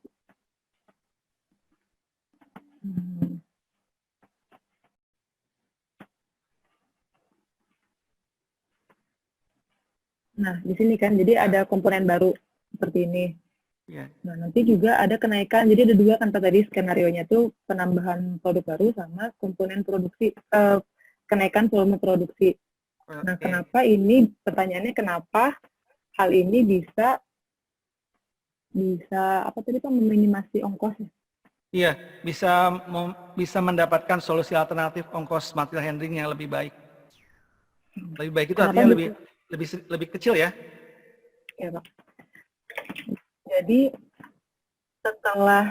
jadi kan ini ada penambahan produk baru, kemudian dihitung pakai DEMOS tadi, yang DIJK, baru nanti di sini dapat hasilnya, COMH-nya, kemudian baru kita tentukan perancangan time window-nya. Jadi kalau untuk ongkosnya itu sebenarnya bukan kayak gitu gitu. Iya ya, kan begini. Ketika saya bisa juga menggunakan metode lain untuk mencari solusi ongkos yang lebih sedikit ya, lebih murah dibandingkan hasil dari perhitungan yang sudah dalam bentuk grup teknologi. Tapi kenapa yang Riri pilih genetik algoritma? Oh, Dari kenapa sekian genetik banyak algoritma? kemungkinan metode yang bisa Riri pilih. Oh, jadi lebih Sebab ke di dalam genetik algoritmanya. genetik algoritma itu ada sesuatu yang spesifik yang sehingga wah kalau saya pakai metode itu sehingga saya pilih genetik algoritma. Karena kalau kenapa genetik algoritma? Karena Iya. si genetik algoritma ini kan mekanismenya seperti evolusi di alam ya Pak ya. Jadi dia mencari apa sih namanya itu offspring atau anak dari kromosom yang lebih baik dari si parentnya. Nah, sebenarnya kan si BCA sama ROC ini saya ngitungnya masih manual.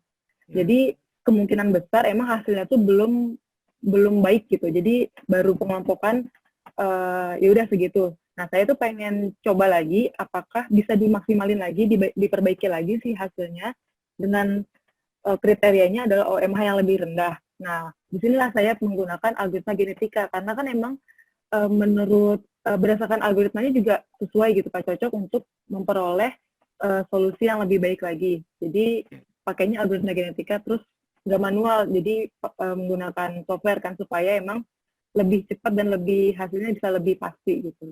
Iya. Oke. Jadi ketika kita sudah dapatkan solusi alternatif, kemudian kita membutuhkan solusi alternatif yang lebih banyak dan berkeinginan solusi alternatif itu lebih baik, maka muncullah algoritma genetika ya. Karena algoritma genetika itu bisa menghasilkan solusi alternatif yang lebih banyak. Yang kedua, kenapa kita punya kepercayaan bisa menghasilkan lebih baik? Karena kita runtun dari kromosomnya ya. Kita cari gen-gen yang terbaik sehingga kita nanti bisa gabungkan untuk menghasilkan solusi yang lebih baik dibandingkan dengan yang sebelumnya. Nah, terus ini Ri,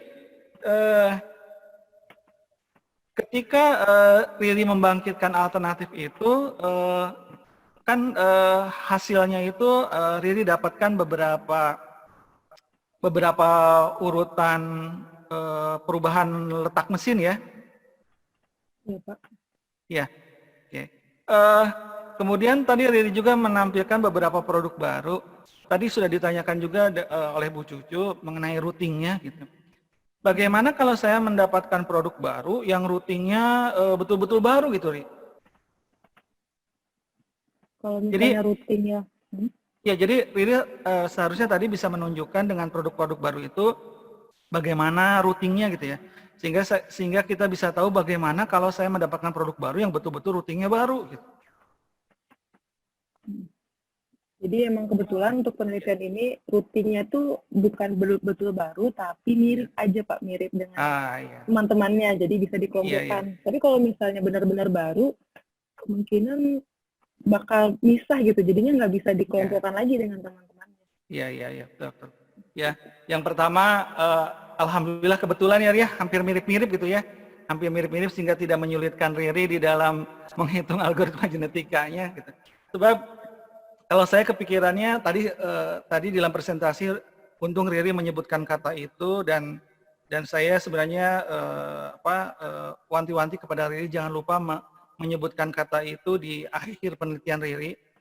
Riri tadi menyebutkan bahwa kita menghadapi trade-off ya Riri ya. Iya Pak. Nah itu salah satu kelebihannya algoritma genetika ketika kita menghadapi persoalan trade-off antara satu kriteria dengan kriteria yang lainnya. Nah, dengan algoritma genetika kita bisa buat keputusan simultan dalam satu kali proses untuk kriteria yang trade-off itu.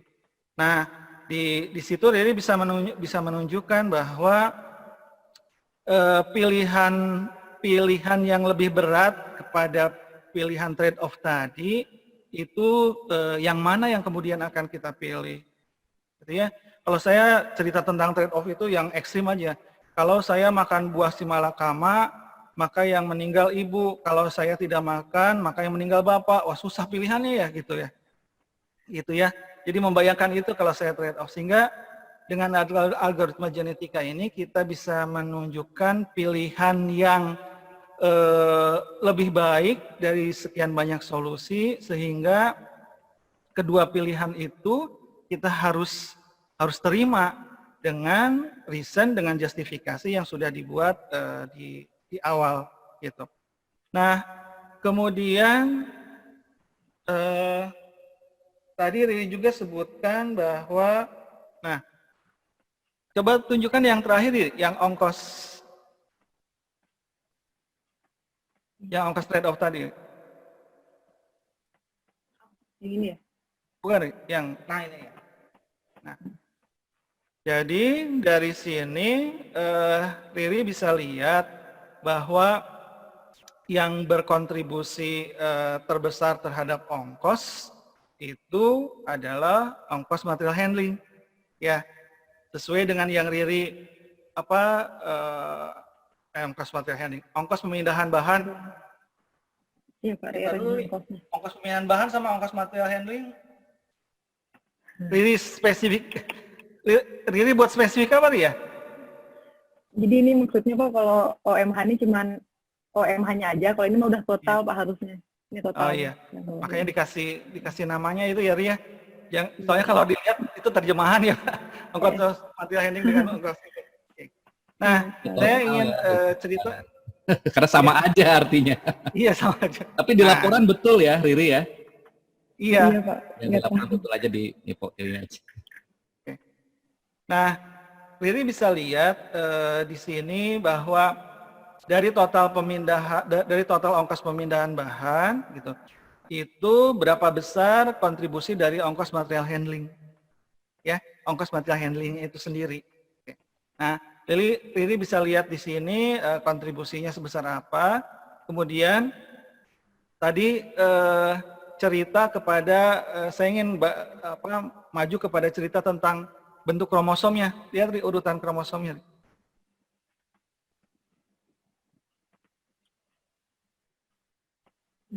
Nah, kalau Riri kemudian nanti bisa perhatikan dari beberapa kali proses seleksi, kemudian crossover, mutasi yang Riri lakukan berulang-ulang, sebenarnya nanti Riri kemudian bisa lihat pola yang terjadi di dalam kromosom ini, baik itu pada saat seleksi, crossover atau mutasi, itu ada kesamaan pola. Sehingga dari kesamaan pola itu, Riri bisa lihat bahwa yang berkontribusi besar itu adalah proses seleksi, crossover, atau mutasi yang mana. Karena di dalam algoritma genetika ini, walaupun berulang berkali-kali, tapi tetap ada polanya, gitu ya. Ketahuan polanya. Namanya juga buatan manusia ya, Ri ya. Jadi kelihatan polanya gitu ya. Beda kalau dengan genetika manusia beneran nggak kelihatan polanya walaupun sebagaimana canggih. Tapi kalau di sini kita kelihatan polanya. Nanti Riri bisa lihat bahwa proses crossover atau mutasi yang nomor 21 misalkan itu ternyata sama dengan yang nomor 79, sama dengan nomor 98 gitu. Sehingga dari situ kita bisa tahu polanya bahwa untuk menciptakan solusi yang lebih baik, gitu ya, makhluk yang lebih baik dari ciptaan genetik algoritma ini yang polanya seperti apa, sehingga bisa menjawab trade-off, ya, trade-off kriteria yang Riri hadapi itu dijawab dengan pola ini. Jadi bukan cuman Pak, saya dapatkan urutannya yang terbaik itu adalah yang terakhir, gitu. Tapi Riri bisa lihat polanya bahwa mesin yang ke-8 itu selalu harus berdekatan dengan mesin nomor 3. Coba nanti lihat polanya. Bahwa solusi yang lebih baik itu selalu yang mesin 8 itu selalu dekat dengan nomor 3. Karena yang solusi yang lebih baik didapat dari perpisahan antara mesin 8 dan mesin 3. Itu sama sekali. Nah, sehingga Riri bisa lihat pola seperti itu ketika suatu saat akan dilakukan perubahan lagi karena ada produk baru, gitu ya. Bisa jadi karena pola ini sudah didapatkan, nggak perlu susah lagi pakai algoritma genetika karena polanya sudah diketahui bahwa yang terbaik itu polanya seperti apa. Memang tidak bisa dilihat semuanya, tapi kita bisa lihat dari pola-pola yang seragam yang menghasilkan solusi yang lebih baik.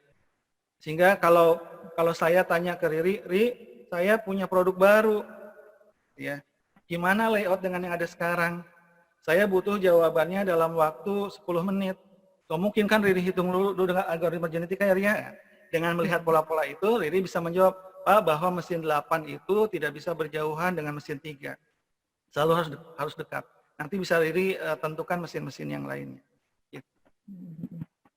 Itu saja Pak Yogi dari saya, sama dengan Bu Cucu, Pak Helmi.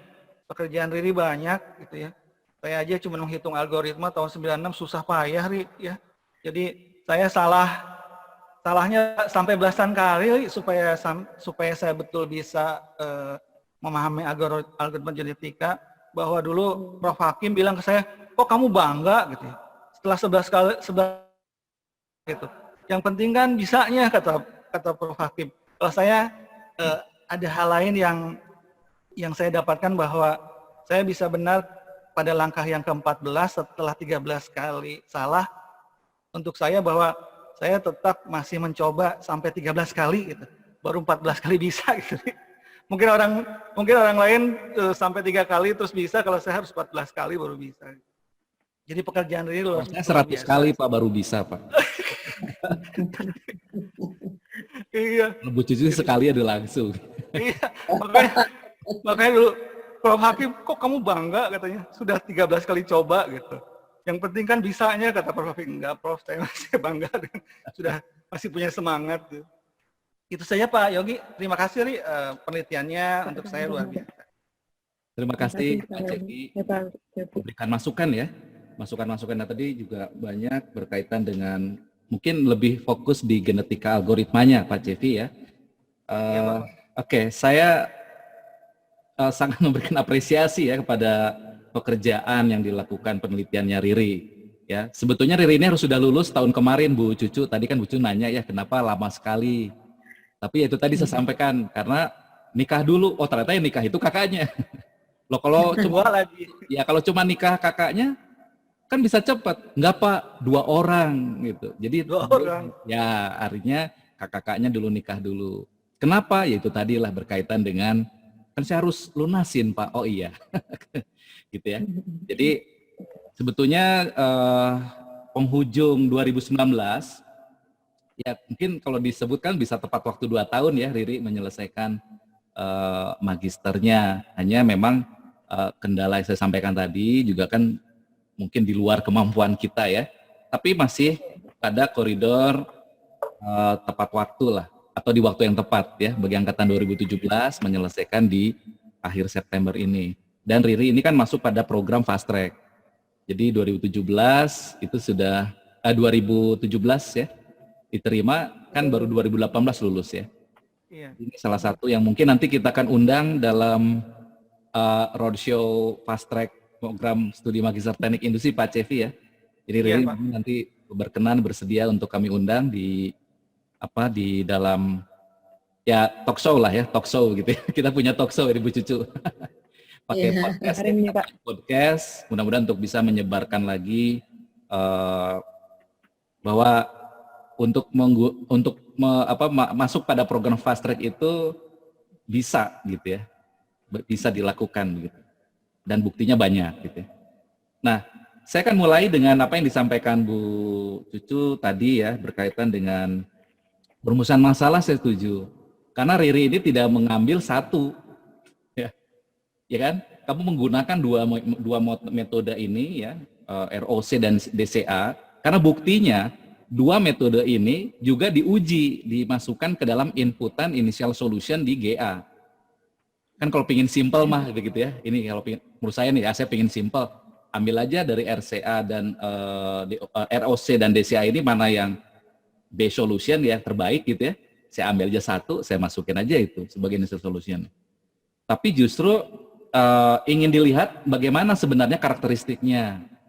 Memang nggak muncul lah di analisis, Riri, mungkin karena kehabisan waktu kali ya. Itu tuh di analisisnya nggak memunculkan bagaimana karakteristik dari pencarian solusi di GA dari ROC dan DCA-nya. Mungkin ada lah, tapi kalau nanti ada waktu, Riri coba ketik lagi ya, di penyempurnaan lagi, diberikan penjelasan. Termasuk di bab 4 halaman 30 ya, di bab 4 halaman 30 itu ada bab 4 251 itu ada usulan layout baru. Nah, usulan layout baru itu nggak boleh langsung gambar, tapi dideskripsikan, gitu ya. Jadi ada penjelasan lah, ya di bab 4 halaman 30 ya. Di bab 4 halaman 30 itu dijelaskan lah. Ya, ada penjelasan, jadi nggak muncul hanya gambar 4 usulan layout baru, tapi ada penjelasan di dalamnya. Itu adalah layout yang terbentuk, gitu ya, layout terbentuk dan sudah melalui proses adjustment, penyesuaian. Karena kan hasil output dari algoritma yang dibuat oleh DeMoss ya, Dynamic Modified Spanning Tree, itu hasil karya saya dan Pak Bermawi, Bu Cucu, punten, tahun 2000. Dan itu ya alhamdulillah beberapa jurnal sudah masuk. Tapi ya nama pertama dulu minta Pak Bermawi masuk, jadi saya sih ya apa-apalah ikut aja. Nah, jadi itu kan urutannya seperti berurut gitu ya, karena kan sel. Nah, begitu Riri masukkan di sini, seperti yang dulu pada saat usulan para penguji, ya Bu Cucu juga mau menyampaikan usulan pada saat seminar, coba buat dalam bentuk yang bukan single row kan, tidak dibatasi dalam single row, tapi dibuatkan dalam layout yang seperti ini. Nah, ini ada perlu penjelasan maksud saya, ya dijelaskan di dalamnya. Nah, perumusan masalah saya setuju, jadi jangan dua metode apa gitu ya, disebut gitu ya, disebutkan. Kemudian di abstrak, betul itu mengganggu kalimatnya ya, saya nggak tahu mungkin Riri ngambil mencuplik dari bab 2 kelihatannya, atau mungkin dari jurnal yang publish gitu ya, itu diambil sebagian, karena sejatinya memang betul Dynamic Modified Spanning Tree itu dianalogikan dari algoritma Silvermill untuk lot sizing problem gitu ya, menentukan ukuran lot. Ternyata analogi begitu ya, analogi gitu ya dengan tadi. Dan ini harus lengkap kalimatnya gitu ya, karena ini kan common sense. Jadi artinya semua orang tahu. Jadi harus bukan rahasia umum lah bahwa yang namanya semakin besar pemesanan. Gitu. Kalau di sini kan dianalogikan dengan perencanaan time windows ya, artinya ada rearrangement. Ya, ada perancangan ulang kembali yang mengakibatkan biaya. Tapi itu berimbas juga kepada memang akan mengurangi frekuensinya gitu ya. Tapi juga di kalimat berikutnya kan ada. Ini persis seperti trade off antara ongkos simpan, ongkos pesan gitu ya. Kalau ongkos pesannya naik ya, semakin banyak kita melakukan pemesanan, maka ongkos simpannya kan kecil kan. Kan kita nggak banyak menyimpan kan, karena setiap kita butuh 1 minggu produksi, kita pesan, sehingga yang disimpan tuh sedikit. Begitu udah mendekati titik, nah ini kan pola seperti mendekati titik itu kita pesan lagi. Tapi ada trade off, di mana ongkos simpan makin banyak. Kalau di sini kan material handling cost ya, di mana ongkos material handling itu makin tinggi, ya ongkos simpan makin tinggi, maka kan ada trade off dengan berapa pemesanannya seperti apa gitu. Nah ini diakibatkan dari skenario yang Riri buat, di mana ongkosnya itu kan kita asumsikan ya, biaya material handling cost ya, per satu, ya ini kan ongkos persediaan lah, kalau di kita kan pakai presentasi biasanya. Ongkos simpan itu misalkan 10% dari biaya price dari produknya misalnya gitu ya. Dan ini kan banyak asumsi, tapi sebetulnya kita bisa lihat bagaimana Riri menyampaikan bahwa perubahan-perubahan yang terjadi kenapa disebut dengan dynamic layout, tadi sudah disampaikan awalnya bahwa kalau deterministik kan layoutnya selama 5 tahun ETW gitu ya. Nah, Riri membuktikan bahwa ternyata ada perubahan material handling cost yang berakibat kepada harus lakukan relayout gitu. Nah, dinamisnya itu, tapi dinamisnya adalah yang perubahannya diketahui ya. Betul ya? Dinamisnya itu yang perubahannya itu diketahui. Artinya maka disebut sebagai perencanaan time window. Jadi udah diketahui kapan demand-nya naik ya. Ya enggak? Kalau ada perubahan demand tiba-tiba Riri masukkan sekian.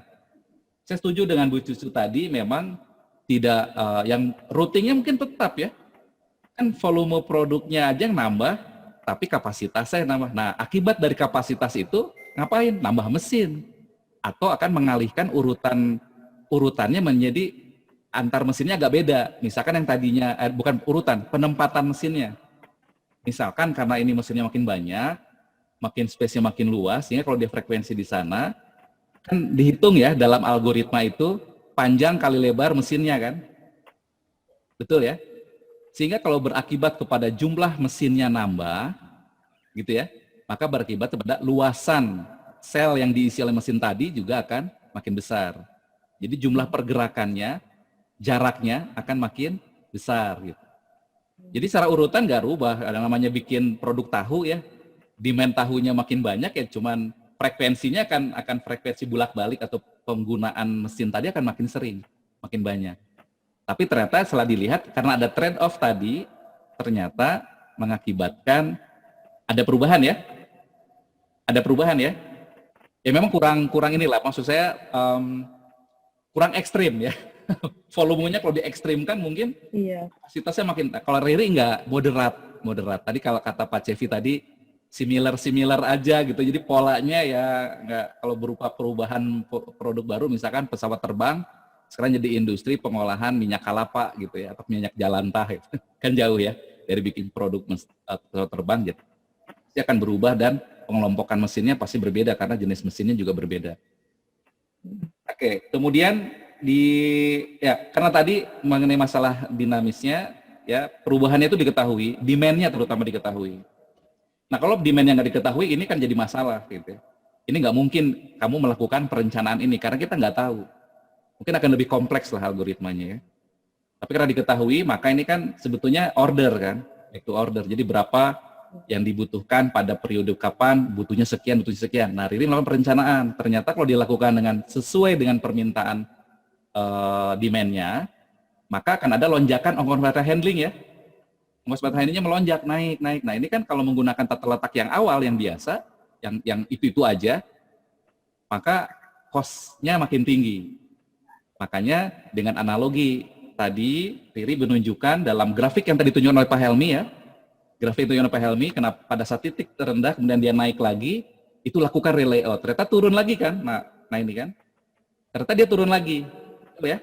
Begitu dia ongkosnya sekian, ditetapkan pada periode keberapa, 6 ya, periode ke-6, demand-nya tinggi di sana, maka relayout lagi. Maka relayout dia turun, begitu naik lagi dia gunakan relayout yang kedua. Sehingga ada 3 kali perubahan relayout ya. Nah, kalau dalam lot sizing problem, penentuan ukuran lot, 3 kali pesan gitu ya.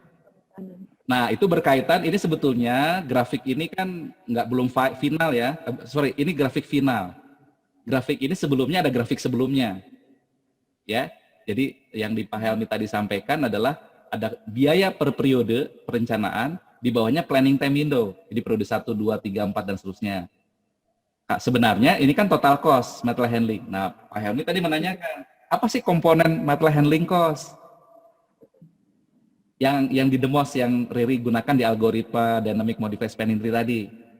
Total yang TRC kan? TR pada C ya. Itu kan sebelum dihitung tuh. Nah, ini yang tadi ditanyakan. Jadi komponen ongkos material handling tiap konfigurasi itu kan selalu akan ada kalau 2 dimensi pasti ada 2 ongkos, 2 biaya yang membentuknya. Makanya bisa dibuat grafik. Apa? Material handling cost itu terdiri dari apa? Frekuensi dan hitung jarak nggak? Hitung jarak nggak? Jarak antar mesin, jarak antar mesin. Hitung kan pasti. Karena komponen material handling itu adalah jarak. Oh, jarak sama ongkosnya. Iya. Jarak dan ongkos dan frekuensinya kan. Berapa kali bolak-balik? Yang tanyakan Bu Cucu tadi. Jadi eh, sebelum jadi grafik itu, Riri itu rumit, bukan ya rumit ya, harus menghitung dulu gitu kan. Jadi nggak muncul. Ya memang kalau di presentasi kan nggak kelihatan prosesnya ya. Di presentasi Riri langsung munculkan grafiknya, tapi harusnya Riri bisa menjelaskan bahwa total material handling cost yang muncul di sana itu adalah dari proses perhitungan material handling cost, jarak ya pada periode yang dirancang, ditentukan, dikalikan dengan cost-nya, ya ongkosnya per meter gerakan dikalikan dengan demand-nya. Nanti dikategorikan dengan frekuensinya kan gitu ya. Kan demand-nya tinggi, diproses, itu ada frekuensi bolak-balik dengan mesin kan, keluar frekuensinya. Jadi frekuensi kali jarak kali biaya. Itu di buku manapun, buku Heragut, Tompkins, White, Apple sama gitu ya. Selalu karena ya memang itu pakemnya seperti itu teorinya. Nah, kemudian hal lain, saya setuju ya, ini diingatkan nuhun Bu Cucu ya. Jadi hati-hati variabel dan parameter teh beda. Kamu jangan memberikan kata parameter pada saat yang tadi dicantumkan bahwa yang namanya frekuensi, atau bukan frekuensi sebetulnya ya. Di situnya frekuensi, tapi sebetulnya frekuensi itu adalah kekerapan melakukan perubahan berapa kali terjadi relayout gitu ya. Kalau frekuensi sih mungkin lebih tepat di frekuensi mesin itu ya, yang menghitung OMH. Kalau di relayout berapa kali dia melakukan perubahan tata letak. Nah itu baru diketahui setelah dihitung. Ekses betul tadi Bu Cucu menyampaikan, jadi itu adalah variabel. Parameter yang ditanyakan oleh Pak Cevi tadi, ya misalkan kenapa sih kamu menggunakan 0,9 parameter untuk populasi tadi berapa, itunya 100 untuk di genetik algoritma ya. Jadi catatannya Riri harus, yang paling gampang sih coba lihat penelitian yang menggunakan, kalau nggak salah di bab 2 ada tuh, Riri udah sitasi ya, udah mencuplik.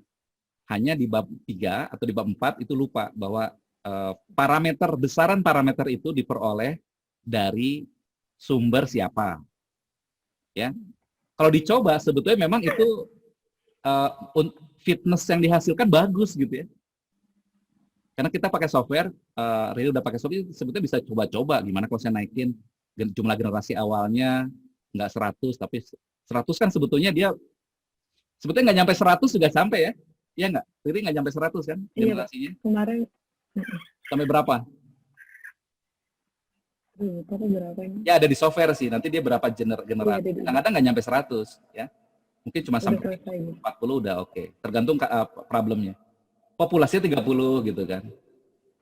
Dan seterusnya. Kemudian probability crossover-nya pakai 0,9. Nah ini kan parameter yang ditentukan di awal.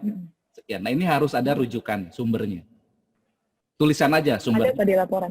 Ya, itu ada. Saya lihat di bab 2 ada, tapi Riri lupa menyampaikan lagi. Ya, sehingga orang kan menanyakan seperti itu. Dan oke, kemudian hal yang Pak Cevi ya.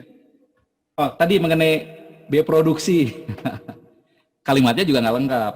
Ya, sebetulnya di Heragu atau di buku-buku facility layout manapun selalu menyampaikan bahwa problem atau material handling cost itu merupakan salah satu yang menyumbang salah satu biaya yang menyumbang terhadap biaya produksi cukup tinggi. Kalau zaman dulu itu sekitar 30%, zaman dulu ya. Kalau sekarang mungkin semakin canggihnya teknologi, ya sudah menggunakan conveyor, sudah mulai pemindahan materialnya udah otomatis, mungkin udah efisien lah. Kalau dulu kan 30% gitu, di beberapa referensi itu harus diberikan penjelasannya. Jadi nggak satu-satunya ya. Nanti marah kata Bu Cucu, yang diproduksi itu ada hal lain yang menyumbangkan biaya produksi tinggi. Ya, ini jadi hati-hati dengan kalimatnya ya. Oke, kemudian Pak Cevi tadi menyampaikan juga ya, betul ya, pada skenario produk baru itu sebetulnya kalau Riri mau, karena ini penelitiannya lengkap ya, hanya saja kekurangan waktu untuk menyusun analisisnya. Mungkin nantilah penelitian berikutnya ya. Itu ada misalkan skenario produk baru tadi ya, skenario produk baru yang diambil oleh Riri sebagai salah satu the best solution, ya enggak? Kan tadi disebutkan bahwa yang paling baik itu ternyata di produk baru memiliki minimum cost yang lebih rendah ya dibanding yang lain. Nah harusnya kan ditanya, Pak Civi sebetulnya sih malu-malu ya. Harusnya Pak Civi itu nanyain, kenapa gitu di produk baru? Nah ini nggak ada reasoning, nggak ada alasan. Padahal sebetulnya Riri bisa menunjukkan di sana. Ya, produk kenapa kalau yang produk baru itu justru lebih punya ya paling baik lah dari sisi pengurangan biaya cost. Itu sebetulnya lihat ya Pak Cevi juga memberikan saran mengenai pola ya pola proses misalkan di crossover ada polanya karena ini buatan manusia ya setinggi-tingginya sebesar-besarnya kita lakukan proses randomisasi gitu ya tetap ada pengulangan ada pola ya dengan ciptaan Allah gitu ya walaupun ada yang mirip tapi nggak akan 100% mirip gitu ya walaupun kembar gitu. Oke, mungkin dari saya lebih banyak memberikan konfirmasi ya dan hal-hal yang harus dilakukan karena rasanya diskusi kita udah banyak dan ini merupakan kalau Bu Cucu dan Pak Cevi sebenarnya tesis ini merupakan kelanjutan dari tugas akhir karena bagi program fast track kebijakannya adalah tugas akhir itu nanti dikembangkan menjadi tesis. Jadi nggak ada lag, nggak ada bikin baru lagi. Dan harus istiqomah dari awal gitu ya. Alhamdulillah Riri istiqomah gitu ya. Hanya memang terkendala waktu saja. Dan istiqomah juga di dalam bekerja ya. Karena sekarang pun seperti ya. Jadi selalu berada di track edukasi. Mungkin sambil nunggu berita dari TI Unpas kali ya. Jadi di startup ya di baik sebelum kita masuk pada sesi berikutnya barangkali ada beberapa hal yang terlewat dari Bu Cucu ataupun dari Pak Cevi yang mungkin perlu disampaikan apakah itu koreksi ya ataukah mungkin mau nanya lagi keingetan oh iya ini saya belum nanya tanya aja. Ya Pak, saya boleh menambahkan ya. Usul ini Riri terkait dengan perumusan masalah dan sekaligus dengan judul barangkali ya. Tadi kan yang saya tanyakan perumusan masalahnya kenapa saya harus apa yang dibandingkan begitu ya. Tapi sebetulnya ini mungkin begini, perumusan masalahnya itu adalah bagaimana relayout itu dilakukan dengan menggunakan genetic algorithm, tapi setiap meta heuristik itu kan butuh initial solution ya. Nah, Riri itu menjadikan DCA dan ROC itu sebagai initial solution gitu. Jadi kalau mau dibandingkan itu adalah bagaimana hasil dari genetic algorithm jika initial solution-nya itu berdasarkan DCA dan jika dari ROC gitu. Itu boleh kalau seperti itu. Jadi bukan membandingkan DCA dan ROC-nya tapi initial solution dari kedua metode itu gitu. Ya Pak Yogi ya kalau menurut saya seperti itu. Memang dilakukan Riri itu hanya ya itu tadi. Ya kalimatnya yang ya mungkin kurang pas aja gitu ya. Tapi kalau dituliskan seperti itu sebetulnya itu yang Riri lakukan gitu. Jadi yang dibandingkan itu adalah hasil dari yaitu sebetulnya Riri punya satu solusi GA gitu, tetapi initial solutionnya berbeda. Maka solusi dari GA itu yang kemudian Riri bandingkan mendingan mana gitu. Mungkin itu ya. Betul. Jadi Riri nanti di perumusan masalahnya betulkan kalimatnya ya. Jadi bukan membandingkan dari DCA dan ROC, tapi justru hasil akhir. Ya hanya cuma satu kan hasil akhir. Karena ini jadi ini ya Bu Cucu ya kalau menyebutkan itu mengecilkan perjuangan. Iya, sayang kan. Padahal kamu tuh coba dua-duanya gitu ya. Oke. Terus ini lagi, Ri kan meta heuristik bukan cuma genetic algorithm, ada yang lain. Dan prinsipnya sama, searching ya. Jadi apa namanya? Mungkin entah ya di belah mana gitu. Bahwa Riri memilih GA ya itu pilihan Riri dan itu sah-sah saja gitu boleh. Tapi jangan hanya mengatakan bahwa seolah-olah karena GA itu tadi meniru proses genetika dalam tubuh kita, ya itu kenapa namanya GA gitu, karena karakteristiknya begitu gitu ya. Tetapi sebetulnya proses dasarnya semua metaheuristik itu adalah searching gitu. Nah, nanti kalau misalnya ditanya, ya kenapa harus ngambil GA gitu, ya itu sih hak setiap orang. Misalnya kalau mau tabu search, yang dijadikan contoh apa ya, bagaimana orang melakukan proses proses pencarian solusi itu dengan menyatakan karena ini jelek, lalu dinyatakan itu tabu, saya nggak akan lanjutkan di situ, pindah ke sisi yang lain gitu. Nah kalau di sini kan yang dijadikan dasar itu adalah fitness ya. Kalau fitnessnya jelek gitu kan lalu ditinggalkan, dibunuh ya si kromosomnya, lalu pindah ke yang lain yang fitnessnya lebih bagus gitu. Jadi itu ya, jangan tadi ada siapa yang nanya, Pak Helmi atau Pak Cevi ya, yang tanya kenapa GA gitu ya, karena ini meniru, bukan itu. Kalau ditanya kenapa namanya GA ya karena meniru proses genetika, iya. Tapi kalau tapi kenapa harus menggunakan GA ya, itu pilihan, itu boleh saja gitu. Ya karena boleh Riri jawab misalnya karena dari sekian metode yang masuk ke dalam kelompok metaheuristik, ini yang paling menarik menurut Riri, atau yang Riri paling suka misalnya gitu. Itu bukan karena ini meniru ya itu namanya GA gitu. Oke, kalau dari saya itu tambahkan tadi dengan OMH sebagai kriteria. Ya, karena kan kita bisa menggunakan kriteria yang lain, Ri. Gitu ya. Jadi menyelesaikan masalah relayout ini dengan GA, dengan DCA dan ROC sebagai initial solution, dengan kriterianya adalah OMH gitu. Karena hasil dari relayout itu bukan hanya OMH kan sebetulnya ongkosnya, tapi Riri memilih itu sebagai kriteria yang bisa dibandingkan antara initial solution dari yang satu dengan initial solution dari yang lain. Ternyata kalau mau dengan GA dan kriterianya adalah OMH, maka yang terbaik adalah kalau initial solutionnya dari ini gitu. Ya, itu ya Pak Yogi. Ya, terima kasih. Tadi yang judul nggak jadi, langsung tadi bukannya ada. Ya, kira-kira seperti itulah, Mangga. Jadi nanti disesuaikan lagi dari si perumusan itu Bu ya judulnya. Iya. Mangga Pak Cevi barangkali ada hal yang mau disampaikan. Ya, jadi yang barusan disebutkan Bu Cucu, kenapa kita pilih JA, itu di bab 3 ya Ri ya, dituliskannya. Begitu pula yang tadi kriteria yang ingin lebih baiknya itu dituliskan OMH. Di bab 3-nya. Itu saja Pak Yogi.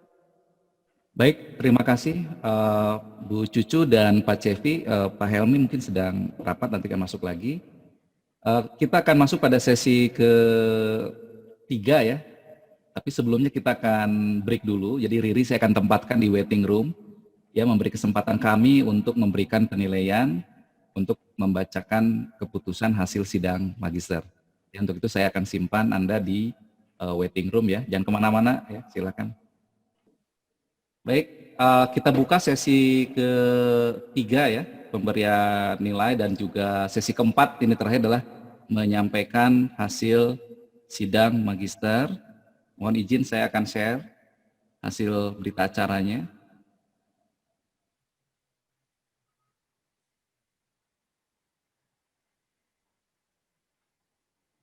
Oke, kalau Riri mau direkam juga nggak apa-apa, silakan kalau mau record lagi buat kenang-kenangan ya. Udah di record.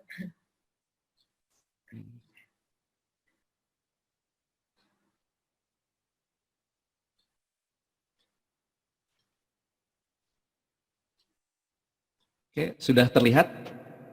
Muncul? Sudah. Baik, sidang kita buka kembali untuk membacakan hasil sidang magister Teknik Industri.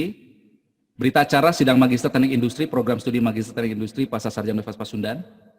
Pada hari ini Kamis 10 September 2020 pukul 10:09 telah diselenggarakan sidang magister program studi magister Teknik Industri Pasca Sarjana Universitas Pasundan semester genap 2019-2020 atas nama kandidat sebagai berikut. NRP 178030013, nama Riri Rizky Asri, dosen pembimbing 1 Yogi Yogaswara, dosen pembimbing 2 Dr. Insinyur Hajah Cucu Tarya Dimyati MSIE, dosen penguji 1 Dr. Insinyur Muhammad Nurman Helmi DEA, dan dosen penguji 2 adalah Dr. Insinyur Haji Cevi Herli Sumerli Adiwirya, Magister Teknik. Dan judul tesis sementara ya, nanti Anda akan ubah sesuai dengan koreksi tadi. Pengelompokan mesin dengan menggunakan algoritma genetika untuk perancangan tata letak dinamis. Tata letak sel dinamis. Setelah dilakukan penilaian atas proses bimbingan, penelaan laporan tesis, dan pengujian sidang, maka dengan ini dinyatakan lulus dengan nilai 95,53A, ya. Dan yudisiumnya kok nggak muncul ya? Yudisiumnya sangat memuaskan, ya. Dengan yudisium sangat memuaskan. Kenapa tidak cum laude? Kan cum laude itu 3,71 Riri ya. Nah, Riri harusnya bisa, kalau kemarin itu bisa sidang, mungkin masih 2 tahun tepat waktu ya. Tapi sudah lewat, jadi yudisiumnya adalah sangat memuaskan. Demikian berita acara sidang tesis magister ini dibuat sebagai mestinya sesuai dengan aturan yang berlaku. Diputuskan di Bandung pada hari Kamis 10 September 2020, ditandatangani oleh ditandatangani oleh ketua sidang, saya sendiri, dan para dosen pembimbing, dosen penguji, ya. Atas nama program studi Magister Teknik Industri Pasca Sarjana Universitas Pasundan, Pak Direktur, ya, segenap sivitas akademika, dan diwakilkan pada saya selaku Ketua Prodi, serta seluruh dosen dan juga pembimbing dan penguji Anda mengucapkan selamat, ya, sekali lagi kepada Anda, dan sampaikan salam kami kepada kedua orang tua yang sudah menantikan barangkali hari-hari yang berbahagia ini, dan senantiasa apa yang sudah diperoleh selama perkuliahan ya di S2 itu memberikan manfaat dan proses penelitian yang cukup baik. Sebagai pembimbing saya barangkali merasa memberikan apresiasi ya pada Anda hasil proses Anda melakukan penelitian, karena saya tahu persis bagaimana Anda berdarah-darah gitu ya dalam mengutak-ngatik MATLAB gitu ya, bagaimana melakukan proses salah berulang kali, begitu pula juga dengan Bu Cucu ya. Proses itu banyak dilakukan oleh kamu, dan hari ini barangkali merupakan awal kembali untuk memulai perjuangan ke depan ya, jadi bukan sebagai akhir, dan belajar itu terus-menerus dilakukan. Dan sebelum ditutup, sebelum juga Anda nanti memberikan kesan-pesan ya terakhir sebagai apa ya, mahasiswa MTI ya terakhir, saya beri kesempatan dulu barangkali dari Bu Cucu atau Pak Cevi ingin menyampaikan sesuatu. Ya, silahkan. Ya, kalau saya sih hanya ingin mengucapkan selamat, Riri. Sejak S1 saya menilai Riri itu seorang yang mau bekerja keras, berusaha, dan punya tekad untuk terus begitu ya. Itu terbukti dengan ikut fast track, itu kan artinya Riri punya keinginan untuk terus maju begitu ya. Dan sepanjang perjalanan studi Riri, saya menilai Riri punya potensi yang sangat baik. Karena apa? Karena mau kerja keras, mau berusaha, tidak ingin hanya gampangnya saja. Pertahankan itu. Apalagi kalau Riri mau jadi dosen, mudah-mudahan ya dikabul ya, Riri jadi dosen. Kita sebagai perempuan itu memang cocoknya adalah jadi dosen menurut saya ya, karena itu saya memilih jadi dosen begitu. Tetapi jadi dosen itu adalah never ending study, bener-bener never ending learning gitu ya. Jadi lanjutkan semangat ini gitu ya. Jadi atau tidak jadi dosen, mudah-mudahan jadi. Lanjutkan semangat Riri untuk terus mau berusaha, itu yang penting ya Riri ya. Salam untuk keluarga. Terima kasih Terima banyak. kasih Bu Cucu. Dari Pak Cevi barangkali mau disampaikan. Oh iya, saya mengucapkan selamat kepada Riri, turut senang, turut bangga.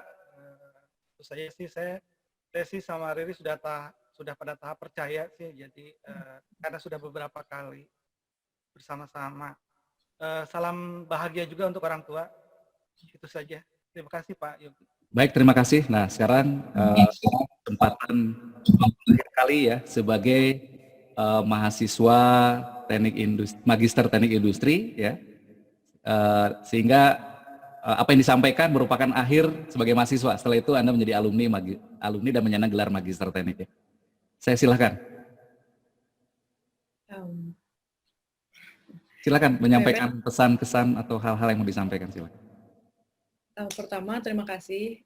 Awal mula saya bisa masuk ke fast track dan melanjutkan S2 juga atas dorongan dari Pak Yogi, terutama karena sebelumnya saya banyak berdiskusi dengan beliau. Jadi dari beliau juga saya ingin menjadi seorang dosen karena melihat Pak Yogi itu sepertinya bisa sharing terus ke siswa. Terus benar yang kata Bu Cucu tadi, benar-benar never ending learning. Jadi emang keinginan saya tuh belajar terus gitu, karena biar bisa bermanfaat, bukan cuma hanya untuk diri saya, tapi orang-orang di sekitar saya. Jadi bisa membantu memajukan anak bangsa seperti itu. Jadi tujuan besar saya adalah seperti itu. Dan bisa terus sharing ke teman-teman semua. Nah, kalau misalnya selama perkuliahan, sebenarnya emang berbeda banget ya Pak ya, dari waktu S1 dan juga S2 tuh benar-benar lingkungannya berbeda. Mulai dari support dari teman-temannya juga kan berbeda. Makanya kalau untuk S2 tuh, kalau menurut pendapat saya sih emang bagusnya lebih cepat-cepat setelah S1 lulus langsung lanjutin S2 supaya nggak kelamaan nunggu gitu, nanti keburu malas duluan gitu. Nah paling terakhir juga saya mengucapkan terima kasih aja banyak kepada Pak Cevi, Bu Cucu, karena dari S1 juga udah saya sangat percaya dan kagum gitu dengan dosen-dosen yang ada di Unpas gitu. Makanya tujuan akhir saya emang ingin menjadi seorang dosen dan di Unpas juga biar bisa terus belajar bersama dengan dosen-dosen yang saya kagumi ini. Terima kasih. Assalamualaikum warahmatullahi wabarakatuh. Baik, terima kasih, dan barangkali ini sudah akhir dari sesi sidang Magister Teknik Industri pada tanggal 10 September 2020. Untuk itu sekali lagi saya ucapkan terima kasih kepada Bu Cucu dan juga pada Pak Cevi. Dan pada Pak Cevi barangkali mohon berkenan untuk tetap tinggal di studio 1 ya. Bu Cucu terima kasih. Mudah-mudahan di lain waktu kita ketemu lagi dalam sidang magister berikutnya. Terima kasih. Insya Allah. Ya, kita Mohon izin aktif ya Pak ya. Ya Bu. Kita akhiri dengan ucapan hamdalah. Alhamdulillah. Assalamualaikum warahmatullahi wabarakatuh. Waalaikumsalam warahmatullahi wabarakatuh.